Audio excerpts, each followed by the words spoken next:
If not, maybe you can have it while you're listening to us, because it will be a 1 hour and a half session. And then we'll be talking about cardiovascular health and also how does your diet affect it. Okay. I'll just do a brief introduction. My name is Siming. Okay. And I graduated from the University of Ireland. Currently working as a medical doctor in UMMC, Malaya Medical Center. Okay. Me and myself and a group of friends, we are nurses, also nutritionists, and also a lot of people who are very passionate about health and also nutrition. We actually co-founded a platform called Health Diary 365, okay, where we share a lot of health knowledges and health insights in a lot of hot topic about health nowadays. Okay, so, if you were with us for the past 2 to 3 years, you will be familiar with this platform. Okay, but if you're not, welcome to like and also follow us to keep yourself updated with the current news and also insights on health awareness topic. Okay, we are also a strong collaborator with Juice Fitness. I believe you guys had an exercise session last Sunday, which is around 2 days ago, where there were 2 coaches teaching you guys how to exercise. Okay, we are also a partner platform with them called Juice Fitness as well. Okay, my best friend, okay, which is one of the co-founder of Health Diary 365, Wenjing, will be joining us tonight as well. Okay, she graduated as a nurse from IMU Malaysia, and she was also previously working in a Singapore hospital. She worked as a cardio ICU nurse. She was even very involved in the COVID ICU during the pandemic time. Currently, she's working as a nurse and also a clinic manager at a heart specialist clinic. Okay, so she's also a very strong advocate of healthy eating, which is why she's a very well-suited person to share on this topic. Okay, she is the coordinator of our Health Diary 365 partner platform, FitCi, okay, which shares a lot of healthy eating. Okay, so about our session tonight. Okay, first of all, I would like to thank Quest University, okay, for inviting us and giving us the chance to share with all of you, okay, about our view on healthy eating and also healthy diet. Okay, we need to thank Quest University. We have been working very well for the past 3 years, and we appreciate that partnership. Okay, this year, I'm aware that all of you guys will be talking about heart health, cardiovascular health, okay, and also heart diseases. This is the topic of this year campaign. And then we have been given the topic of you are what you eat. Okay, so what are we covering tonight? Okay, there will be 5 main sections that we'll be covering tonight. Okay, the first section will be covered by me, which is we'll be exploring on the heart and also the diet. Okay, so how does these two correlate, and then why is it important for us to look into it? Okay, the 2nd to 4th section will be covered by my best friend Wenjing. Okay, she'll be covering on choices of food, okay, cooking methods and portion methods as well. Okay, so she will be going straight on into diet and understanding what diet, how does it differentiate them, what should we choose, does it make a difference on how we choose our diet? So Wenjing will be covering that all for us. And then I'll be seeing you guys again, and then to explore on what food to avoid, and then doing a short closing. Okay, I hope that you guys will find this helpful. Okay, and please feel free to drop any questions or burning questions that you have in the comment section below. Wenjing and I will be delighted to answer you. Okay, so let's start off with the first section. Okay, let me see. The first section will be the heart and the diet. Okay, because we are talking about heart awareness topic. Okay, cardiovascular health this week. Okay, so why is it so important? Because cardiovascular diseases are the leading cause of death globally. As quoted from WHO, it's taking an estimated 17.9 million lives each year. Okay, a lot of us are worried about, COVID, we are worried about cancer. Those are valid things to be worried about. But coming back to the non-communicable disease, okay, because COVID, those infectious diseases are non-communicable disease, okay? But after, 2.5 years of focusing on that, we must never forget to come back to the real root of a lot of mortality cases, which is actually cardiovascular diseases as well, which is under the non-communicable disease parts, the NCDs. Okay, so we should look into this. So why is cardiovascular disease such a concern over the years? Okay, because it's actually the leading cause of death. Okay, and when we say about preventing heart diseases, okay, what do we speak of? Majorly, we divide them into three types of prevention. The first one will be secondary prevention, primary prevention, and primordial prevention. Okay, what differentiate them? Okay, secondary prevention is prevention that we talk about after someone has a heart attack or stroke. Okay, so someone underwent an angioplasty bypass, or they had developed a certain form of heart diseases or cardiovascular diseases. Okay, after that episode, and the person starts to take prevention measures, that is called secondary prevention.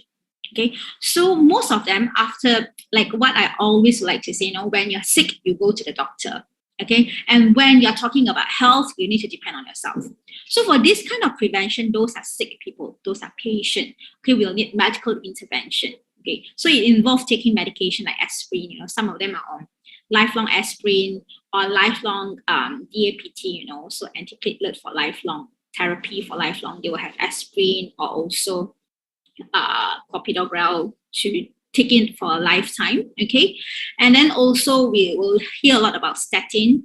Okay, and also quitting smoking clinic. You'll be referred to quitting smoking clinic if they are smoking, and also they are asked to lose weight, exercise more, and follow a healthy diet following a heart attack episode. Okay, so these steps are taken after an episode to prevent the progression of the disease. Okay, and also to prevent early death.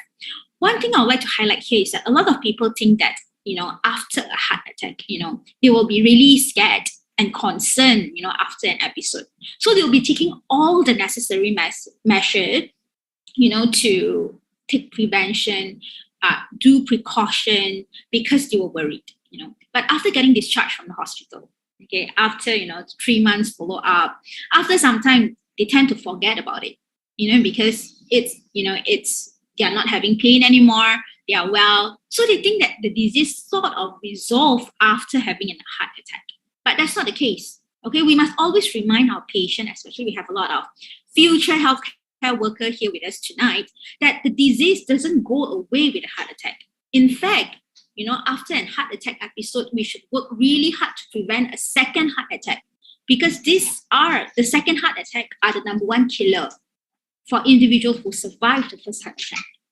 Okay, and as they get older, as their disease progression got worse, this is when their mortality rate increases. So whatever happened at the first episode should be highlighted. Measures should be taken as secondary prevention to prevent a second heart attack. This is really important. Okay, the second type will be primary prevention. Okay, this we are talking about those group of individuals who have the cardiovascular risk factors. Okay, for example, they have high cholesterol, high BP, they are smoking, they have diabetes, they are having they are fat, they are obese. All of these are risk factor for getting a heart disease. Okay, so this type of high risk factor group, they have not suffered a heart disease yet or went through any angioplasty or surgery yet. Okay, but they are at risk of developing. Okay, so we are focusing on these people with risk factor to tell them to do healthy lifestyle changes. Okay, and some of them, when needed, we are actually introducing medication, to keep those high cholesterol, diabetes, and high blood pressure in control. So these are people with risk factor. Okay, the gold standard. Okay, what risk factor do we have? Okay, we actually divide them mainly into non-modifiable, which is as you age, of course, your risk factor increases, your gender, your genetic factors, and your race and ethnicity. Okay, those are things that you can't really control. You are born with it. Okay, but there are modifiable risk factors such as BP, like what I mentioned, smoking, diabetes, inactive people, always sitting, obese people, and high blood cholesterol individuals. Those are modifiable risk factors that we could actually take action and to keep those risk factors at risk. Okay, so of course, like what we have been saying, if you have more than one risk factor, your risk essentially, increases with the number of risk factors that you have. Okay. So what is the gold standard of prevention? Is actually this primordial prevention. Okay, primordial means from the beginning. Okay, from childhood. Okay, this is to prevent inflammation, arteriosclerosis, or any endothelial dysfunction from taking hold at the first place. That means before this disease all come. Okay, so we are preventing the risk factors such as high blood pressure, high cholesterol, obesity, and also, all those cardiovascular events that is going to happen with this risk factor. Okay, so actually, in recent years, this is the cornerstone of AHA, the American Heart Association, in their definition of ideal heart health. Okay, so a lot of AHA efforts nowadays are actually focusing on this primordial prevention. In contrast to 20, 30 years back, where we focus a lot on primary prevention and also secondary prevention. Now we start to prevent everything from taking place at the first place, especially arteriosclerosis, endothelial dysfunction. And why do we say so? Because if we only intervene during primary prevention, a lot of these are actually at irreversible stage already. Okay, and sometimes it's already too late, even though a cardiovascular event has not taken place. Okay, so we are trying to start everything from childhood. The sooner you start practicing primordial prevention, the better you are protecting yourself from heart disease. Especially if you are born with those non-modifiable risk factors, such as genetic risk factor, such as race and ethnicity, those that you are born with. Especially if you're having those risk factors, everything should start young. Your primordial prevention should be started since childhood. Okay, and what are we talking about? Primordial prevention. All this prevention essentially are the same. They are just introduced in at different stages. Essentially, they all come together as smoking is the biggest risk factor for cardiovascular health. So don't smoke or quit if you do. Okay, you'll be surprised that a lot of healthcare workers are actually smokers as well, because yet again, having the knowledge doesn't mean taking action. So all of us, should quit smoking, especially, or don't smoke since when you're young. Okay. Second will be follow a healthy diet, maintain a healthy weight, exercise, be active, and improve sleep health. Okay. Essentially, these are all the fundamentals of reducing your cardiovascular risk factor. Okay. We are also calling this prevention medicine nowadays, which is, the future trend. We are talking a lot about primary care, public health, prevention medicine. We say that if we handle primary care well, we do prevention medicine well, then we'll lighten the burden of secondary and tertiary care, which improve our healthcare outcome. Okay, so the thing doesn't go far from the root. It's essential, again, healthy diet, healthy weight management, healthy sleep health, all of this. We should always go through our optimal health. Okay, if you have been joining us for the past 2 years, every year we have been emphasizing yet again and again on these 6 important pillars. Okay, which is the earns, the E, A, R, and S of optimal health. You have to earn it to get optimal health. Okay, nowadays they even, further expand it to learns, LEANS, with an extra L, which means that you have to learn on the L, which stands for learning, L to learn the ways of optimal health. Okay, so by E, you will see E stand for eating habit and exercise, A for the attitude, which is the mental attitude, R for rest, N for nutrition, and S for stress control. Okay, and we will be focusing a lot today on our eating habit. Okay, which stand for 70% of optimal health. Especially fitness, I believe, during the Zeus session last Sunday, okay, one of our coach, Ken, may have mentioned about, the 6 pillars, and also focusing that even fitness is 70% eating habit, 30% exercise, not the other way around. So eating habit is so important in our life, okay, which will be focusing a lot how you should eat, what you should eat, and does it make a difference in your health? Okay, as like 70-30%. So which bring us, to, the second section of our sharing today. The food we choose makes a difference. We are what we eat, you are what you eat. And how does your food choices make a difference to your body? Okay, so I would like to invite Wen Jing on board now to elaborate more on section 2, which is the food choices, and she'll bring you to, food choices, the cooking method and portion, and how we should keep track of this in order to keep a good cardiovascular health. May I invite Wen Jing on board? Hello, can everyone hear me? Simin, can you hear me? Yes, hi Wen Jing. Hi. Okay, thank you, Dr. Simi, for the very great introduction just now. And also, I think at the first part, we have already came to understood that what we choose and what we are eating, and especially coming to the EARNS, the 6 pillars, how is it well connected to the heart health. So now moving forward, I'm going to share with you. Moving to the next slide, Dr. Simi. Okay, so the first is that of what you eat put into your mouth, right? The first thing is that it's definitely going to affect how you actually looks like, okay, especially, and that actually indicates your body fats. So I'm not sure whether have any of you actually has done the body composition test before, so whereby you will actually be standing up on the weighing machine, but it's not just taking your weight, but actually to check out different parts of your body components to see how much is your body fats, okay? So the first thing is that if let's say of what you are eating and your body fats is actually percentage is actually high, it will actually being notified on your appearance itself, okay? So over here we have the man body fat percentage and the female body fat percentage, okay? As you can see very clearly at different body percentage itself, right? Body fat percentage itself, right? It could actually affect very much on how you're going to present yourself and how people is going to see you as you are, okay?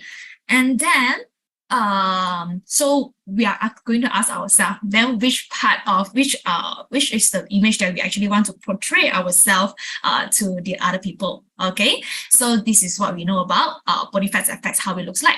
The second one is that it's not just about how we looks like, okay? So body fats also indicates the subcutaneous fats, meaning to say it's all these, okay, you'd be say the bye-bye fats, okay? All these is actually the subcutaneous fats. But we are not just talking about these fats in our body. The second type of fats in our body is the visceral fats. Visceral fats meaning to say is the fats that is attached or can be found near closely to your organs, body organs, okay? I'm not sure have any of you have heard about skinny fats. If you have heard about it, can you give me a 222? There are some people that may actually look very skinny from outside, especially men, okay? But they actually carries a small little tummy there, okay? So this is actually what we call it as skinny fat, okay? They may portray that as though they are healthy, but the fact is that if they put themselves on the weighing machine, right, and the body composition machine, you could actually see that they actually contains a high visceral fat, okay? Meaning to say that you can see from the true photo itself, right, those yellowish color kind of fats, right, that is deposited on the organ itself is actually the visceral fat. And if you couldn't imagine, have you ever seen your parents actually bought the chicken, from the wet market, right?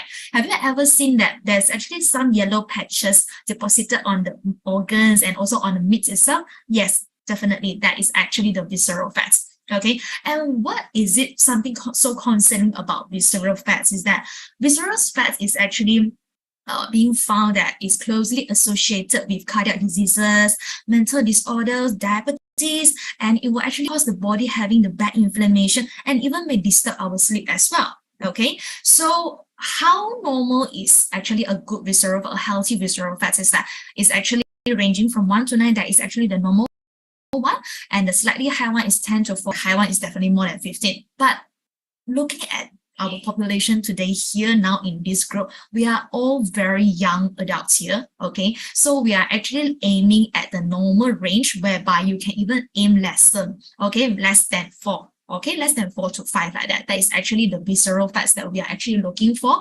our this bunch of population of people, okay? Next, we are also going to see that the third type of, Dr. Simi, next slide.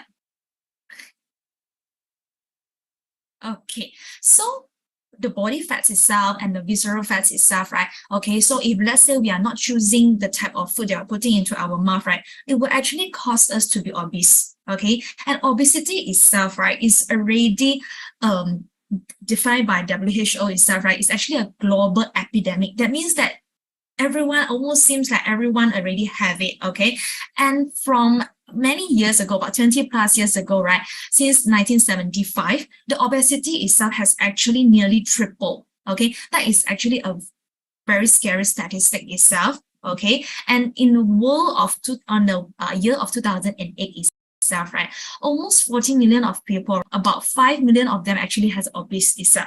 And 2016 later on, 8 years later, you can see that the number has actually 150 million itself. That is actually very bothering and very worrying as well. So this is not something that we should actually leave it aside, or to think that the person actually may be looking very cute and then it's very round, very chubby like that. It's no longer chubby, okay? Let's face it, it's actually, we may actually going into the trend of become obese already. So now, moving to the next slide. So the third one is that if let's say we are getting obese already, definitely is going to portray different health consequences and complications to our bodies.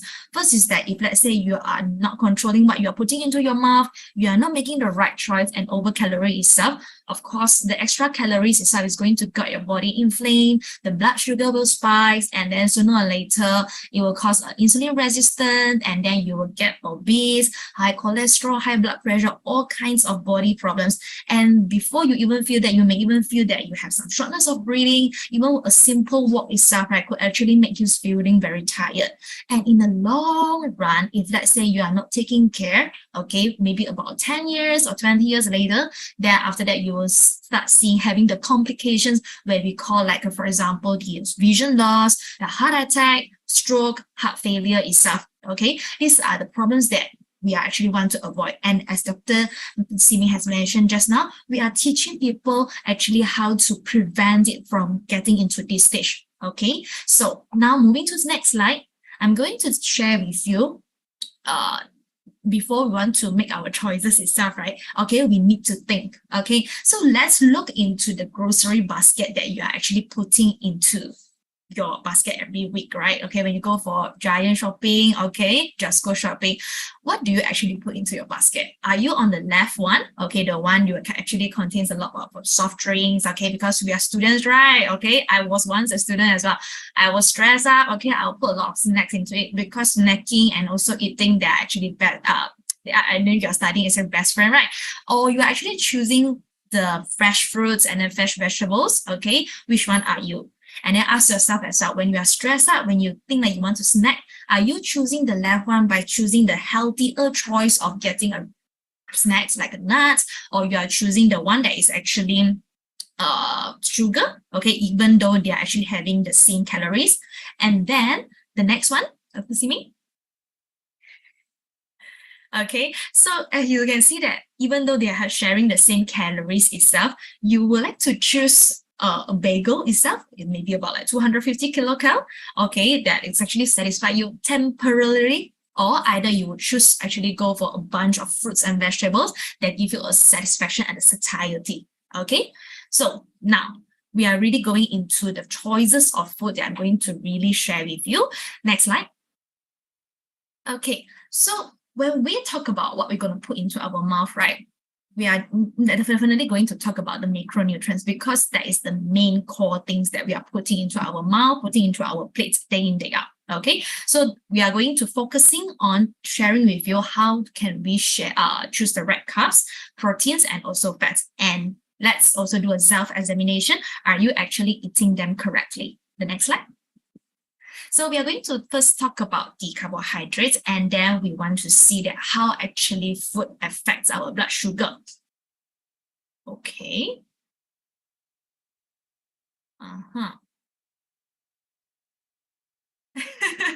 Wait, I think there's some problem with my slides here. Let me just check. Okay. Yeah. Dr. Simi, would you mind to actually help me to share the latest slide, or can I share my slide? Actually, do you want me to share it? I can share it, or do you prefer to do it? Can you, please? I can share it. I think, sorry, because I sent you the latest one and I forgot to inform you, sorry. Maybe you can just stop for a while. I'll just quickly share it now. Yeah, thank you so much. Okay, so the first part that I'm going to talk about is actually the carbohydrate. And why is that? So I'm going to start with carbohydrates. Can I just get some response from the floor? Can I check, have any of you have heard that if you would like to control, especially ladies, okay, if you like to control your body weight, have you ever heard anyone say that I should go for no carbs? Okay, if you have heard about it and you have tried it yourself, can you give me a 222? Okay. Is it really just one person that actually have tried that? No carbs, and then wow, has been really taking like no carbohydrate. So can I just ask you, right, how do you feel about it? Do you actually feel very sad, demotivated, and then you actually feel that the more you actually wanting to have it, more addictive, right? Okay, so the thing is that I'm going to share with you, a lot of people actually have the tendency thinking that, hey, if I stop my carbohydrates, right, I will be able to control my weight better. Okay, so, but the fact is that actually isn't.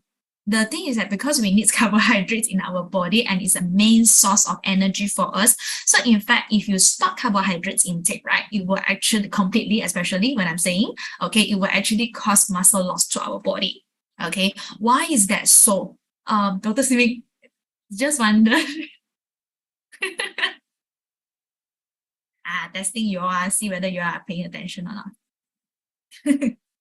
Okay, I believe all of us here are actually medicals or science field students, right? Can I just check, right? Yes, this one is the one. Yes. Thank you so much for the receiving. Sorry. Okay, so this is the thing. If let's say, let's talk about the facts first, okay? Because a lot of us, because I was in this myth as well, I stopped my carbohydrate and then I feel very demotivated and I was sad. And the thing is that I wanted even more, okay? Then I become binge eat, okay? So the thing is that when our body eats carbohydrates and then it will actually being converted into sugar, and when we have extra, our body will store it, and it will store it in the form of glycogen. Okay, I believe all of us understand about that. Okay, so it will be storing, the glycogen will be storing in either the liver or the muscles itself. So if let's say you are actually not taking, you want to look good, okay, you think you want to look with shapes, and then you want to look good, you want to exercise, so you completely stop your carbohydrate, right? What happens is that when you are exercising itself, right, it will, because you don't have carbohydrate, but it doesn't have any sugar to use, right? So what your body is going to use is that it will take up from your bank, whereby it's actually the muscle glycogen itself. Okay, so in fact, you are making your body losing the muscle instead of actually making you look good or slim down itself, or to control your weight even better. Okay, so I hope that having this to start off with my slides on the carbohydrate sharing itself, right, will enable all of us to come to an understanding that we shouldn't be stopping our carbohydrate intake completely, whereby what we should instill is that to choose the correct and the right quality of a carbohydrate itself. Okay, if not, otherwise it will actually cause the muscle wasting, to lose it out from your body. Okay, the next slide, please. Okay, so as we understood is that carbohydrates give you energy. So hence, that's why if you actually stop your carbohydrates completely, it will make you look demotivated and feel that very tired, and then you're even not even able to pay attention in the class as well. Okay, so in the next slide. So what happened is that these are actually understand that different types of carbohydrates. I think many of us have read about it in the biology class, but to actually put into practical, right, is actually very different. So we need to understand that there are two types of carbs in the world itself. This is the first one, the simple carbohydrates. Our body, right, our cells only able to take in simple sugar. Okay, so when our body met simple carbs, right, they are actually happy because they are already in the form of simple sugar. When our cells have it, right, it will just automatically take in very happily.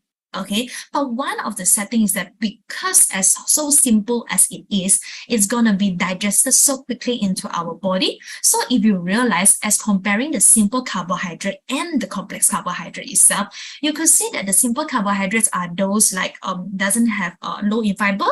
They are also lower in nutrition. they have a high glycemic index as well. I'm going to share with you what is high glycemic index, and they are actually will actually cause you to have very spiking in the high blood sugar as well. Okay, and then later on you will have so-called like a food coma. Okay, that is actually the consequences of having too much of this simple carbohydrate, whereby if let's say you are taking the rice, the original food itself, we will call it as a complex carbohydrates, simply because why is that so? It is how it is differentiated from the simple carbohydrate, because the complex carbohydrate itself, right, is complex sugar.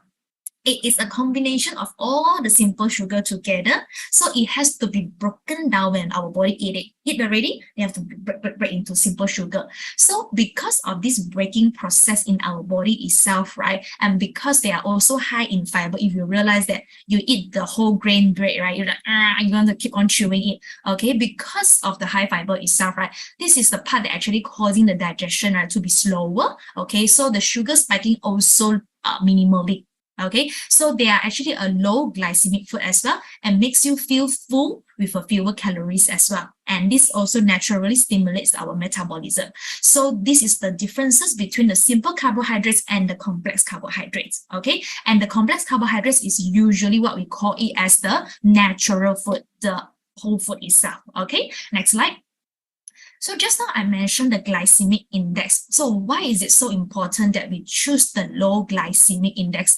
The higher the glycemic index itself, right, indicates that the faster your blood sugar going up.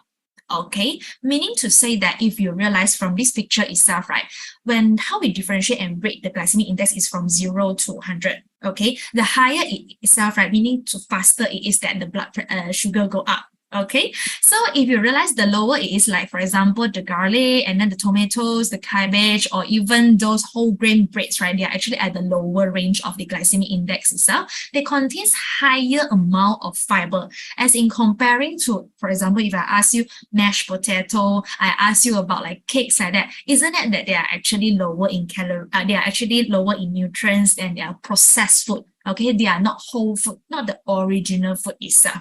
Okay, one of the very classical example of high GI food is that the fruit juice, you know, the one that you go to the 7-Eleven, then you open out, have some pops inside, and then you feel like you drink already, wow, it quench your thirst, as though it quench your thirst, but it actually contains high GI, okay, because it comes without fiber itself. Okay, it's not the blended juice that we blend ourselves, it's those that is being processed already. Okay, I hope everyone understand that what is high GI food and what is low GI food. Okay, next. So why is that so? The choices of a high GI or low GI food will affect our blood sugar and how it actually happens. If you choose a low GI food itself, you will see that because of the complexity of the food itself that we are taking, the carbohydrates, so it has to be broken down, right, as I said. So you see the slow gradual increase in the blood sugar. Whereas if you see the high GI food itself, right, because it's so simple, like your Coca-Cola, your fruit juice, then after that your fries, okay, your cakes itself, right? So it automatically zoom like by yourself. So it causes a quick spike in the blood sugar. Okay, so it will actually automatically cause it, because as how simple as it is, right? It will actually cause the a blood sugar roller coaster in your body. As from this graph that from this slide itself, right, you can see that if you're taking a carbohydrates and then a sugar itself, right, your blood sugar level will actually go up very fast and very sky high as comparing to the protein or fats. Okay, next slide. So if let's say you are not controlling well and you have been taking the high GI food itself, right, all the time, okay, you're keen for chips more, you're keen for cakes like that, right? So the faster that the sugar will actually go high, then you will cause very tired. Then after that, because it goes up very fast and it also comes down very fast itself, right, it will cause a crash in your blood sugar whereby you will feel very tired and then you will actually keen for more. Okay, so that's the time that you actually want to look for more high GI food. okay, because it's already causing an addiction and inflammation in your body. Okay, so this kind of process in your body repetitively happening, and then you're stressed, you are inflamed body, then you keep on looking for this kind of a high GI food and you get addicted, right? Okay, so this is a time that we call it as a blood sugar roller coaster. And in the long run, if you are not taking care, not aware about it, and not doing something about it, it will cause insulin resistance in the very long run. Okay. How do we know that if your food is high GI? Later I'm going to explain it. Okay, so coming to protein. Okay, so this is also the second part of our macronutrients. Okay, our macronutrients has 3 parts, right? First one, we talk about carbohydrate. Now, the second part is protein, which is the very crucial macronutrients in our body. Okay, so when I talk about protein, right, I always say it's a building blocks, like a house. Our body is like a house. Okay, so protein is like a solid bricks to help us to build a solid house itself. So where can we find protein in our bodies? Basically, it's everywhere. Okay, as you can see from the muscles itself, it's approximately 75% is made up of protein.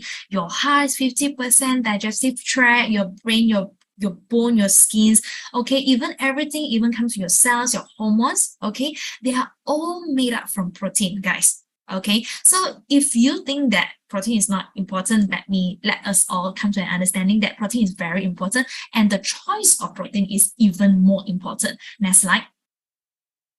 Okay, so the functions of protein is that it actually helps us to give us energy, not just only the carbohydrates. Having a good carbohydrates give us energy. Protein also helps to give us energy because all our little cells, all the cell walls itself, everything is made up from protein as well. Okay, and then having a good protein in our body will help us to produce a good enzymes that help us to facilitate the chemical reactions. Okay, because it's like a building blocks, right? So if you give your house a good ingredients, raw ingredients, your house will be very solid, right? Okay, so it won't get easily blow down when you actually get sick or have a strong wind, right? Okay, and if let's say you have a good protein in our body, it will help to give you the structure like your skin, hair, nails, okay, and even your DNA, okay, it will help you in your growth and the maintenance of tissues and DNA as well. And ladies out there, if you think that every morning when you wake up, how come you look very different from the night before one, right? Not other than you're looking very tired, okay? You feel that, morning, how come you may be one size bigger and then evening time you are actually prettier, right? And then morning you don't dare to come out from your house. Maybe you're actually having the water retention. And how do you know that you're actually having the water retention? Is that you can actually check yourself at your shin area. You're pressing it down and then to see that whether you are actually having the water retention or not. Okay, if morning you really is one size bigger, evening you're actually better, right? Okay, guys, we are actually lacking in protein. Okay, it's not that, if not later on your boyfriend think that, hey, hello morning, how come you look like that, and then evening you look better, huh? Okay, then even in your body, okay, your oxygens and then your transport, even your blood cells are actually made up from protein. Your immune bodies as well, okay, are actually made up from protein, even the hormones as well. Okay, and they all helps to play different important roles in our bodies. Okay, so protein is very important. Next slide. Okay, so then we ask ourselves, how much of protein do we need then? Okay, actually everyone is individual because there are many factors that is affecting how much protein that we should be taking, especially depends on your age and then your body size, okay, your body weight, and then your level of activities. Okay, if let's say I'm actually workers that involve a lot of heavy lifting, right? Of course, I need more protein and also I need more higher calories as well. Okay, and WHO has actually recommended us in general, okay, on average itself, we should be taking 0.8 grams of high quality protein per kilogram of our body. Okay, so now take out your calculator, take your weight, and then to times 0.8 itself. So actually ask yourself that how much of protein you actually need. Okay, then we self-examine and see that how much we are taking and whether we are taking enough or not. Next slide. Okay. So they have different types of proteins, okay, and then and the choices of food available out there that contains protein. Dr. Simi, next slide. Sorry, Anne. Okay, so are we taking enough protein? Okay, so there are the choices of protein here. So choices of protein or the categories of protein that we can put into is actually the plant protein and also the animals protein. Okay, so over here, even the beef, chicken, okay, fish itself, right, and then tuna, milk, okay, they are actually very good sources of your protein. Okay, and then cheese, eggs as well, tofu. And if let's say you are a vegetarian, okay, like different nuts, legumes, okay, different beans, they are actually all your choices of protein, your sources of protein. But of course, when coming to choices of protein, a lot of people likes the meat protein more, okay, because they actually contains the complete amino acid, the complete protein that they call it as. But the thing is that one of the trick is that coming to protein, we always encourage as a healthcare workers itself, okay, I always encourage my customer, my patients to go for the white meat, okay, instead of the red one, because the red meat itself, right, actually contains a higher amount or percentage of fats and also the saturated fats as well. Okay, as in comparing to the white meat. So white meat, the examples will be like a chicken, your fish, okay, especially the fish itself, it contains a higher amount of the good quality of oil as well. Okay, but if you are looking to actually have enough protein, enough for yourself, for your daily intake, right, chicken is actually a very good choice. Actually, the chicken breast itself. For example, if you are going out for a chicken rice, right? Okay, so one sharing of the chicken rice breast itself, right, actually contain about like 30 gram. Okay, one sharing, one full sharing itself, okay, it's actually about 30 gram of the protein already. Okay, so that is a very good choice and a very good sources of protein as well. Okay, as in comparing to a red meat. Okay, so if you want to take red meat, maybe you can reduce the frequency itself. Okay, so these are the choices of protein. And if you are a vegetarian, do remember and take note that if don't be a picky eaters, okay, you need to take a varieties of different beans and different legumes as well. Okay, so that you are taking enough and complete amino acid to actually for your body's overall functions. Okay, right, next slide.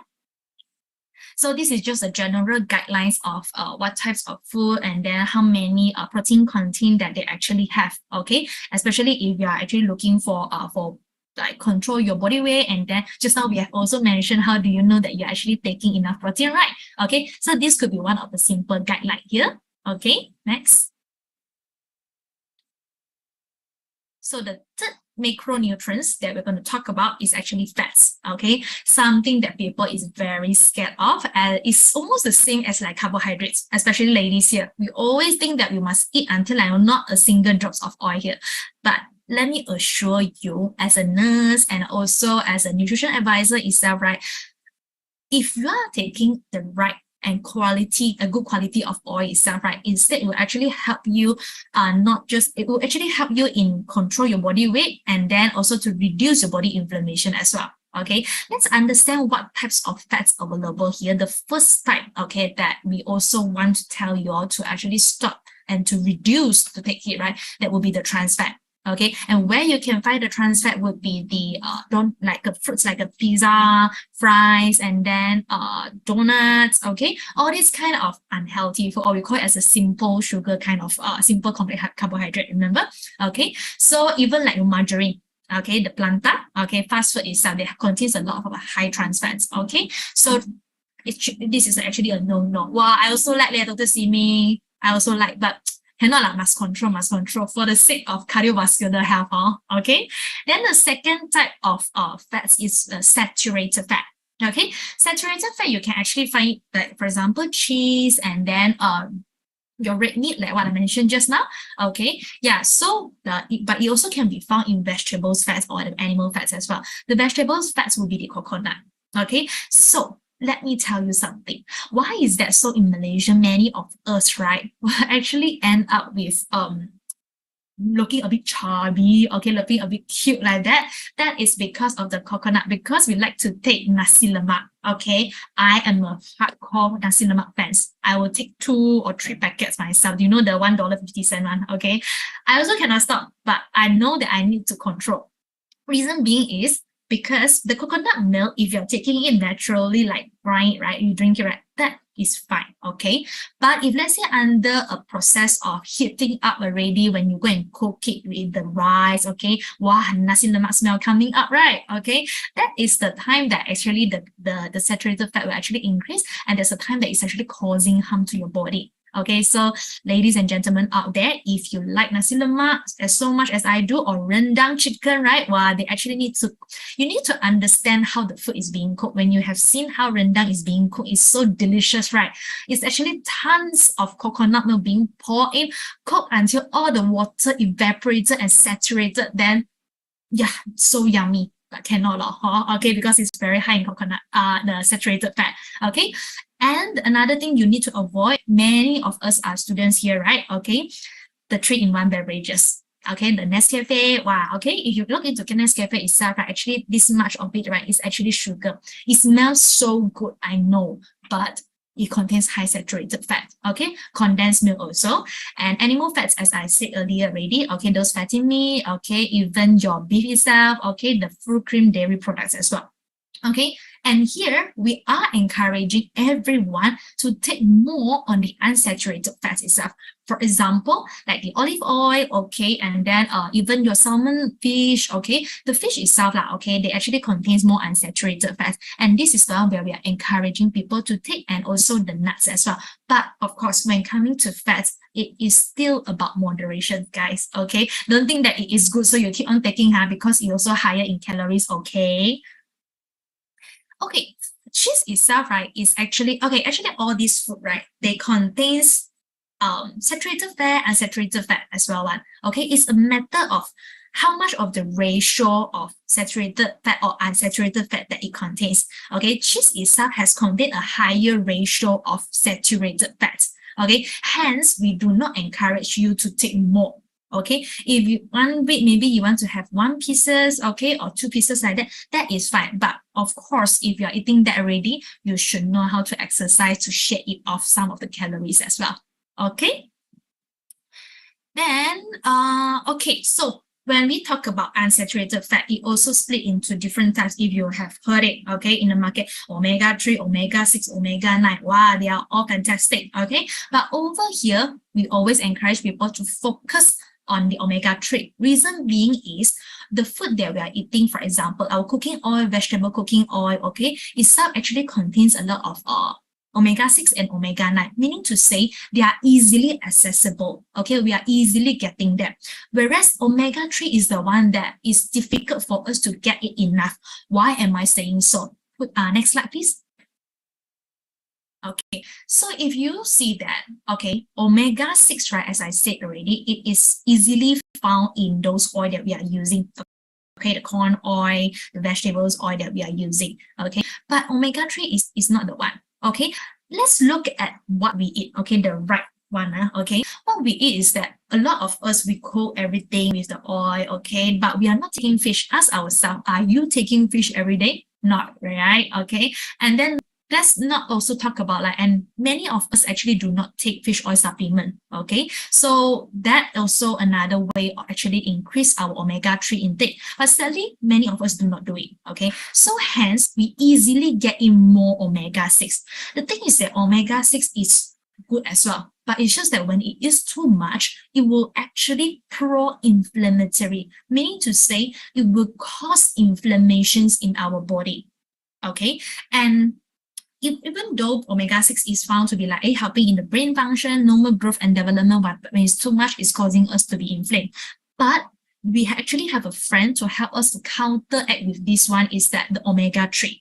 Okay, because omega-3, if you have heard your doctors have actually say that, okay, take more omega-3, take more fish, okay, because it's intake inflamed, are good for brain, good for heart. Yeah, that's the reason. Okay, because it helps to reduce the inflammations in your body. It controls the blood clotting, build your cell membranes. If you realize that, okay, all your cell membranes actually have got the fats, right? The fats part, okay, the tail and all. Okay, so this is actually made up from good oils as well, and then normal growth development as well. Okay, and research has found that having an omega-3 in your body, right, will also help in the blood pressure, rheumatoid arthritis, and also will help to improve the depression as well. Okay, and the best example of omega-3 would be like flaxseed oil, salmon oil, sardines, like that. Okay, next.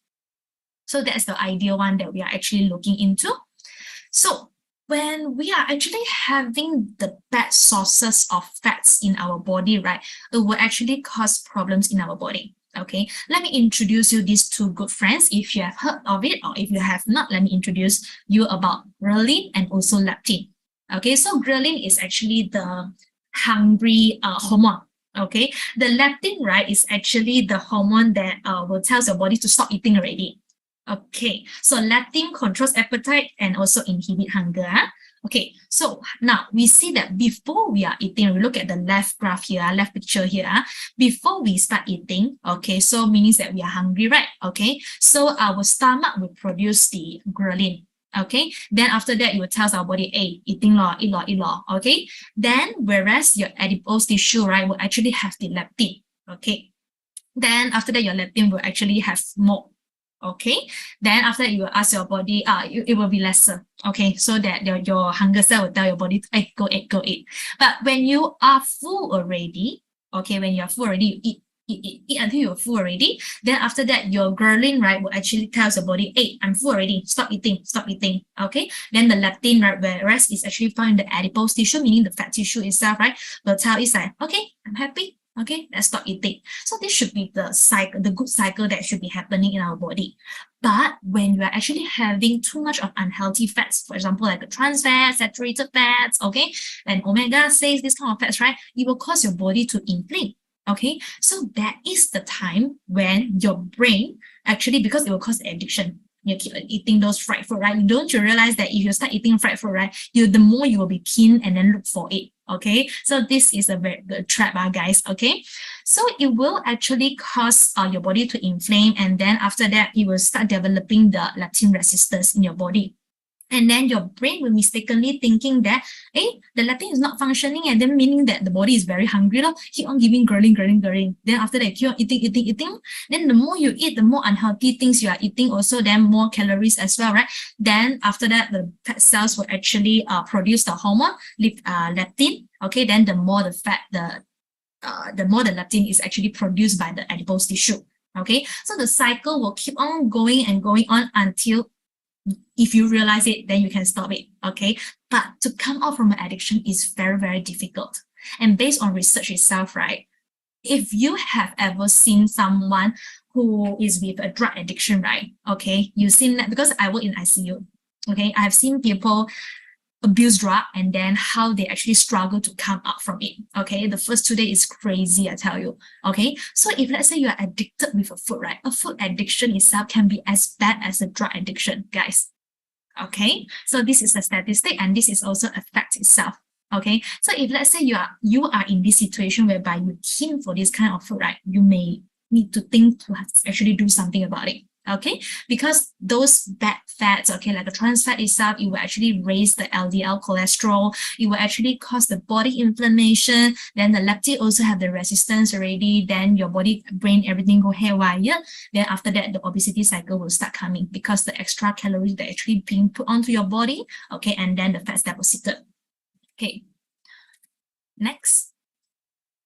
So when we talk about fats also, right, okay, I park the alcohol intake under this part as well, okay, because many of us, right, okay, we are all adults, and then I know that many of us here are actually 19 years old, 20 years old, right? So many of you, right, are actually at the age of wanting to try, okay, but the thing is that drinking in moderation, okay, maybe one that is actually okay, maybe, okay, but many of us here do not know how do we actually control ourselves. Okay, how moderation is moderation. I use a big cup, also moderation. I use a small one, everyday 1 cup, also moderation, right? You may think that. So that's why I would say best is to avoid it. Okay, because excessive alcohol intake, right, can lead to high blood pressure, heart failure, or even stroke as well. Okay, and then it will even cause your heart to be enlarged. Okay, if you realize that why we are saying alcohol intake is bad is because 1 gram of alcohol itself, right, is equivalent to 7 kilocalories, meaning the next one after the fat. Okay, so meaning to say, if let's say you like to drink alcohol, okay, and you've been drinking like a water like that, and you get addicted, you feel very cool, right? Okay, you're 19 years old, 20 years old like that. Okay, and you've been drinking, right? That's the time that you may actually put on weight. Okay, excess calorie and then put on weight. Okay, and then you, in the long run, it will actually cause you to be obese, and a long list of health problems that will come together as well. The next one. Okay, so we have already covered different three macronutrients already. And the last part that I'm going to come to is the cooking methods. Okay, so coming to cooking methods, okay, we already know how to choose our macronutrients. Then, but different cooking methods and their calories are actually also something we should pay attention to. And this is where we talk about the quality. Okay, if you look at the higher the calories is, for example, definitely is the deep fry, then the stir fry, okay, braised as well. Okay, of course, the best one would actually be the steam one. But how can we actually boil our food every day, right? Okay, so you have to take things in moderations. Okay, and the oil contents in different food, of course, the deep fry one will be actually the highest one, like your fried chicken, your youtiao, okay, your donuts, your chips like that. Okay, whereas of course those steam, boil, baked one is actually having the lower oil content. Next one. Okay, so does cooking method really matters? Okay, let us see. If you are cooking a fried egg, right? Okay, you see the calorie is about like 90 calorie, okay? But the boiled or the poached egg is about 70 calorie, okay? So it makes a difference, okay? Next, a fries, okay, and a baked potato, wow, the calories itself make a huge difference, not just a little bit, but it's a huge difference, okay, because of the oil itself that is soaked into. Next one. Okay, so if you're having a burger itself, who said that we can't have a burger, we can't have a sandwich, right? Okay, we need to have fun. Okay, we are just so young. But if you're having a fried chicken as your patty, guys, 570 leh, hello.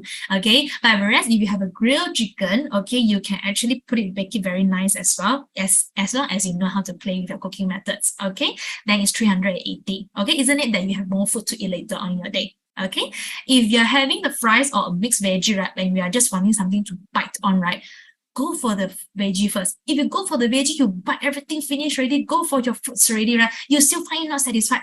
Okay, maybe you can go for your fries, okay, because the calories make so much difference. Next. Okay, so as what I say is that the high GI and the high fats food will cause addiction. Okay, and as I say that the scientists already say it will actually cause us to have different kind of addiction as bad as the drug and alcohol addiction as well. So guys, if you are in this, right, do come out from it. Okay, next.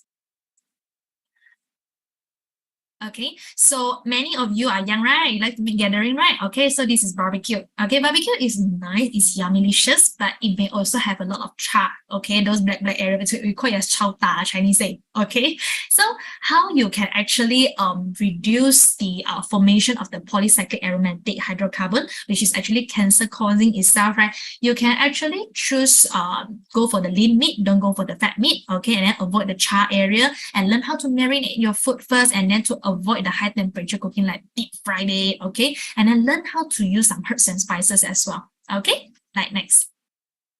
And last but not least, when we talk about heart health, right, how can we forget about the sodium intake, okay?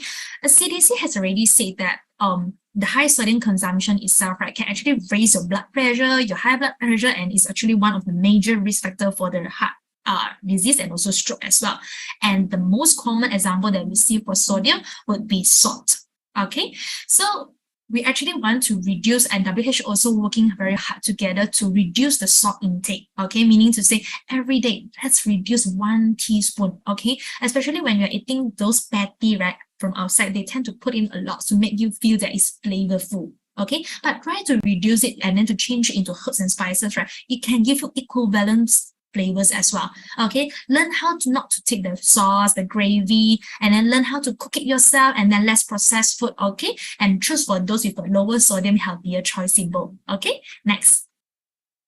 And the last one will be portion. Okay, so portion also makes a huge difference. Let me ask you guys, if let's say this is your healthy plate, right? Okay, so this is the best portion that you should actually take it as your reference. And next one.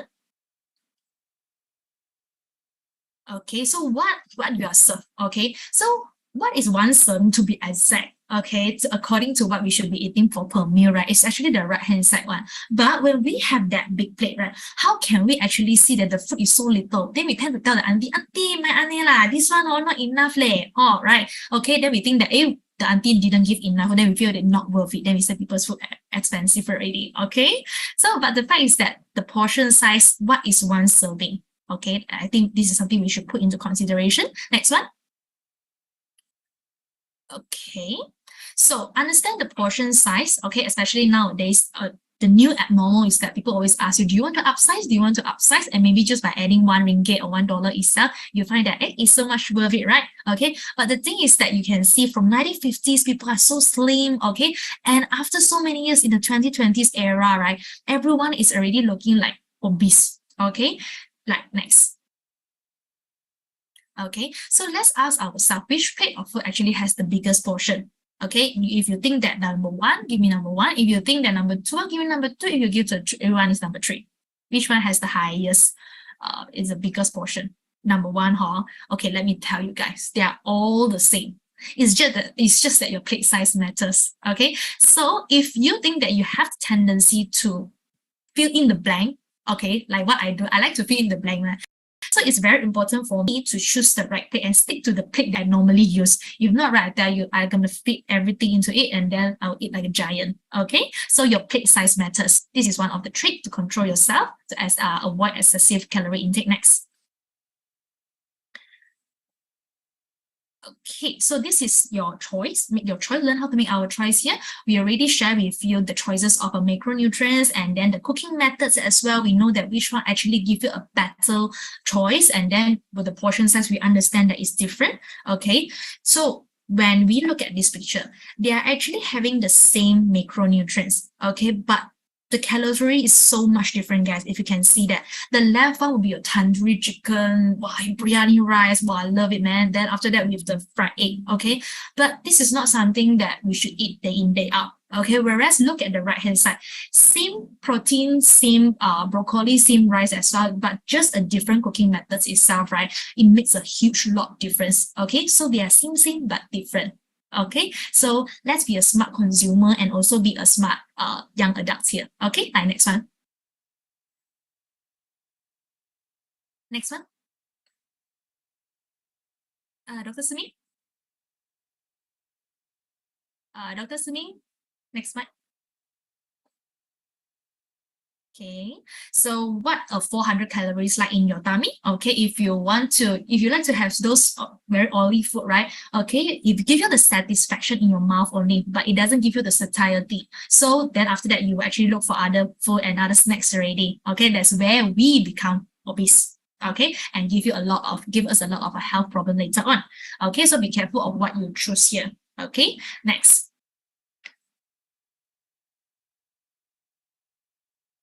Okay, so this is a summary of the macronutrients that I'm actually sharing with you today. Our body is like a house here. Okay, choose the right protein. Go for the white meat instead of the red meat. Okay, because the red meat itself also contains a high saturated fats. Okay, and then they also have a more high in fats as well. Okay, and red meat can also give our body more hematocrit and then may injure our arteries as well. So in the long run, they are portraying harm to our heart health. Okay, and our carbohydrates is not something that we should stop because we should have energy in our body, and that is our primary fuel, is your manpower. Okay, so carbohydrates is important. Choose the complex carbohydrate, and the fats is your fuel and then your right tools itself. Okay, so choose the good one. It will help you to reduce the inflammation. Okay, the next one.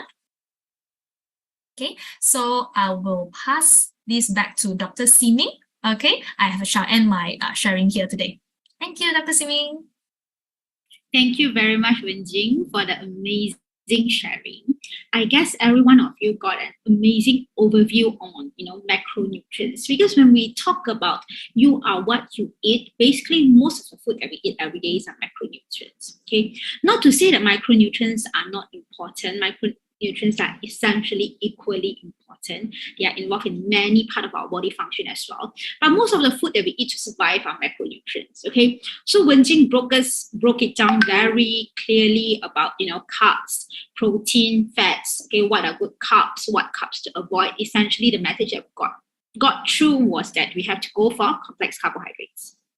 Okay, and then protein are essentially the basic building block of all our cells. Okay, so we need to make sure that we have enough protein. Okay, a lot of people surprisingly think that they take enough protein every day, guys. You guys should start a food diary, and then you will be very surprised.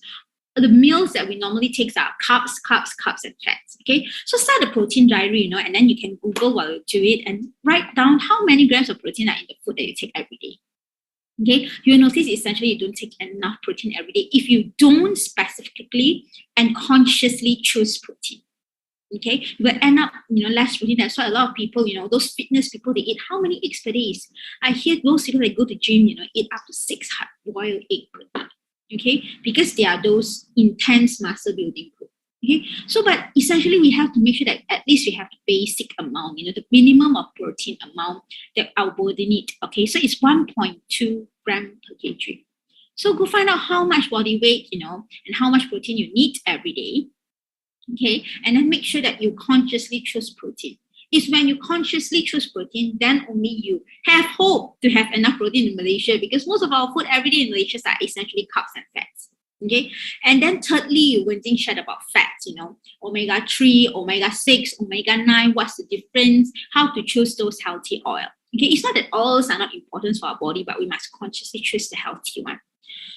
I hope that from Wenjing sharing, we all understand that health food choices are actually a conscious decision. It's that we have to choose consciously to pick the food that is good for our body, that is good for our health. Okay. Secondly, after you know how to choose the quality of the food, okay, which are your food choices, you have to be aware of the quantity of the food as well, which are the portion. Okay, a lot of people say that yogurts belong to the high protein healthy food category. Those unflavored, unsweetened yogurt. Okay, not those that has a lot of flavoring with it. Okay, so they say, okay, I'll eat 1 tub of yogurt per day. And then eat a lot of cheese per day. I will say that even though they are healthy, they have to be kept in proportion size too, or else that is extra calories as well, and then it's when you get fat. Okay, so even though they're healthy, you need to be aware of your quantity, which is a portion of your food. And Wenjing did give tip about using smaller cutlery plates, and this kind of tips. Okay, and lastly, we have to, the food things that we have to look at is the way that they are cooked. Okay, so how we cook that are equally important. I will say, okay, Wenjing shared that. Okay, salmon omega-3 is high in omega. Salmon, fish are high in omega-3. Okay, so it's a healthy food. Okay, you keep the portion right, but what you did is that you deep fry it every day. You put crust with it, and then you put those buttered crust with it, and then you cook it in. You fry it every day. Does that make the food healthy? It's actually they lose all the essential nutrients. They lose all their omega-3. So how we cook the food is equally important too. So I hope that through Wenjing session you understand that consuming a healthy diet requires a conscious decision, an awareness on the portion, and also the way we cook it.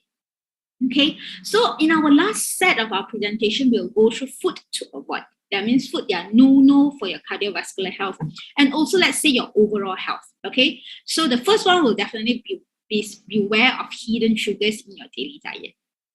Okay, so what are the hot spot for hidden sugars, everyone? Okay, it's actually your cereal. A lot of people have cereal, especially students, as their Cocoa Crunch, Frosty Bites, Honey Stars, as your daily breakfast. Unfortunately, those are simple carbohydrates and have a lot of hidden sugars and are not healthy option, unfortunately. Your sauce, your gravy, your banjir, nasi kandar, okay, and your campur semua kari sekali, those are all sauces. Even your sandwiches and salad, initially they are healthy, but with all those sauces on top of it, it becomes unhealthy. Like what I say, flavored yogurt, even your muesli bar, unfortunately, they are very high in sugar. Tomato soup and those orange juices, mango juices out there without fiber. Okay, so these are actually hotspot for hidden sugar. And don't worry, so one thing that all of us really like are those milk tea, bubble tea out there, and those Yumi yogurt. Yumi yogurt drink. Unfortunately, they are all very high in sugars as well. Okay, a lot of us, started off saying, our parents say, avoid Coke. Coke are very high in sugar. But 1 cup of bubble tea are actually 3 times the sugar of Coke. But does that mean that carbonated drinks are good choices? I'll definitely say no. Okay, they are very, very high in sugar as well. And this start off with, young habit. When young, if our parents award us with drinking sugary drinks as a way of awarding us for something that we achieve in our life, then we will tend to go for sugary drink. Okay, a lot of people look at the diet that they take, main course that they take every day. But they forgot the drinks that come with the main course. Okay, so like what this poster show, apart from the orange juice I had in the morning, I had coffee and coffee, tea and tea throughout the day, and then I had a Coke, and then I had a 100 plus or spritzer in the evening. So all the drink actually will end up having more calories than the food we take every day. So these are terrible hidden sugars. I'll definitely, suggest if you like coffee, go for black coffee. Make your own black coffee, not 3-in-1. 3-in-1s are very high in sugar. Okay, why are 3-in-1 so nice? Because they are not coffee with sugar, they are sugar with coffee essentially. Okay, so avoid 3-in-1, avoid 2-in-1. Go for your black coffee. If you like tea, go for tea without sugar. Okay, if you really like milk, go for tea with milk, those fresh milk without sugar, not those condensed milk. These are little steps that we take every day that will contribute to our health in the long run. And it's a habit. Does that mean that you cannot drink carbonated drink for life or could not drink bubble tea for life? That's not the case. You can have them once in a while, but don't have them every day because this becomes a bad habit. Okay, second one, okay, so hidden sugars in your daily diet, if you want to look for them, okay, they go by many names. I would like to tell all of you, even as a doctor myself, even with such, I would say more nutrition knowledge compared to a lot of public, I tend to fail to spot sugars in all those food labels as well. You'll be surprised. Because no matter how knowledgeable we are, those companies are getting more and more creative in naming these sugars, which we will miss. They name it sucrose, fructose, dextrose, cane sugar. Now they have those, unprocessed sugar in our body. That those artificial sugars with different names. Evaporate cane juice. Whether artificial sugar are good for health, okay, this is a different topic essentially. But what we want to convey today is to stop acquiring the habit of having a sweet tooth. That's very important. Okay, you cannot be someone who crave for sugary drink all the time, and it comes from a daily habit. So I will say the best indicator for whether the sugary drink, is it a sugary drink, is it healthy or not, is your tongue. If your tongue thinks that, oh, this is so sweet, this is so nice, that means there is sugar in it. So try to avoid it. Okay, even though artificial sugar are very sweet as well, okay, but artificial sugar actually have its pros and cons, which will be an entirely different topic. So I would say all of us try, to cut down on the sugary tooth. That will help us in the long run. Okay, second one, okay, to let everyone know is fiber is your savior. Okay, choose whole fruits. Like what Wen Jing mentioned just now, fruits without fiber are actually very high in sugar. For example, if you want to make fruit juices at home yourselves, go for those blender that keeps those fiber, not those that remove, those that remove away the fiber away from the juice. Those are not the juices that we want to go for. Okay, because look at the raw orange juice and whole orange juice. The calories from 145, a whole orange only 69. The sugar is from 25 gram and 12 gram. And essentially, what are the difference? When you drink an orange juice without fiber, you just essentially, your body has to digest the sugar all in one go because the fiber doesn't slowly release the simple sugar. But if you take the fruit as a whole, the fiber will slowly release the sugar in your body, which will not cause a spike in blood sugars in your body. This is where, having a spike in your body will actually cause insulin resistance. Just think okay, if, you have your body, okay, imagine you are actually your body pancreas. And then suddenly, they will have a lot, the sugar suddenly come in, and then you have to react. And then suddenly, no sugar, you have to react again.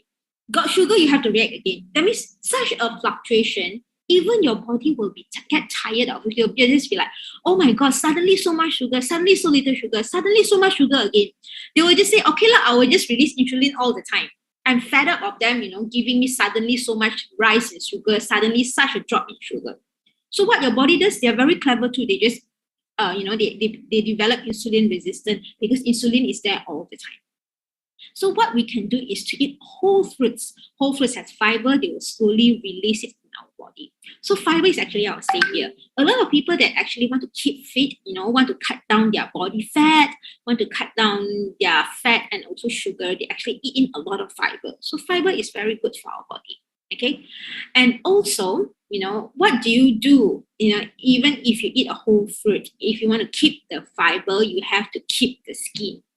Everyone, the fiber are normally all at the skin. Okay, a lot of us, especially in Malaysia, we tend to eat fruits without the skin. Unfortunately, that's not a good option because 50% of fiber lay at the skin. Okay, look at the apple. Essentially, at 2.4 gram of fiber without the skin, it actually reduced by 50%. So keep the skin. And a lot of concerns saying that we have, those pesticides with the skin. What can we do about it? Okay, there's a lot of, I myself, I wouldn't say it's a golden standard. I didn't really find out what is the golden standard to do that. But it's actually, there's organic washable detergents to wash away pesticides in fruit. Those that are organic based, not those strong based detergent that is specifically to wash your fruits. Yes, you can use them to wash away your pesticides. That's what I do every day with my fruits.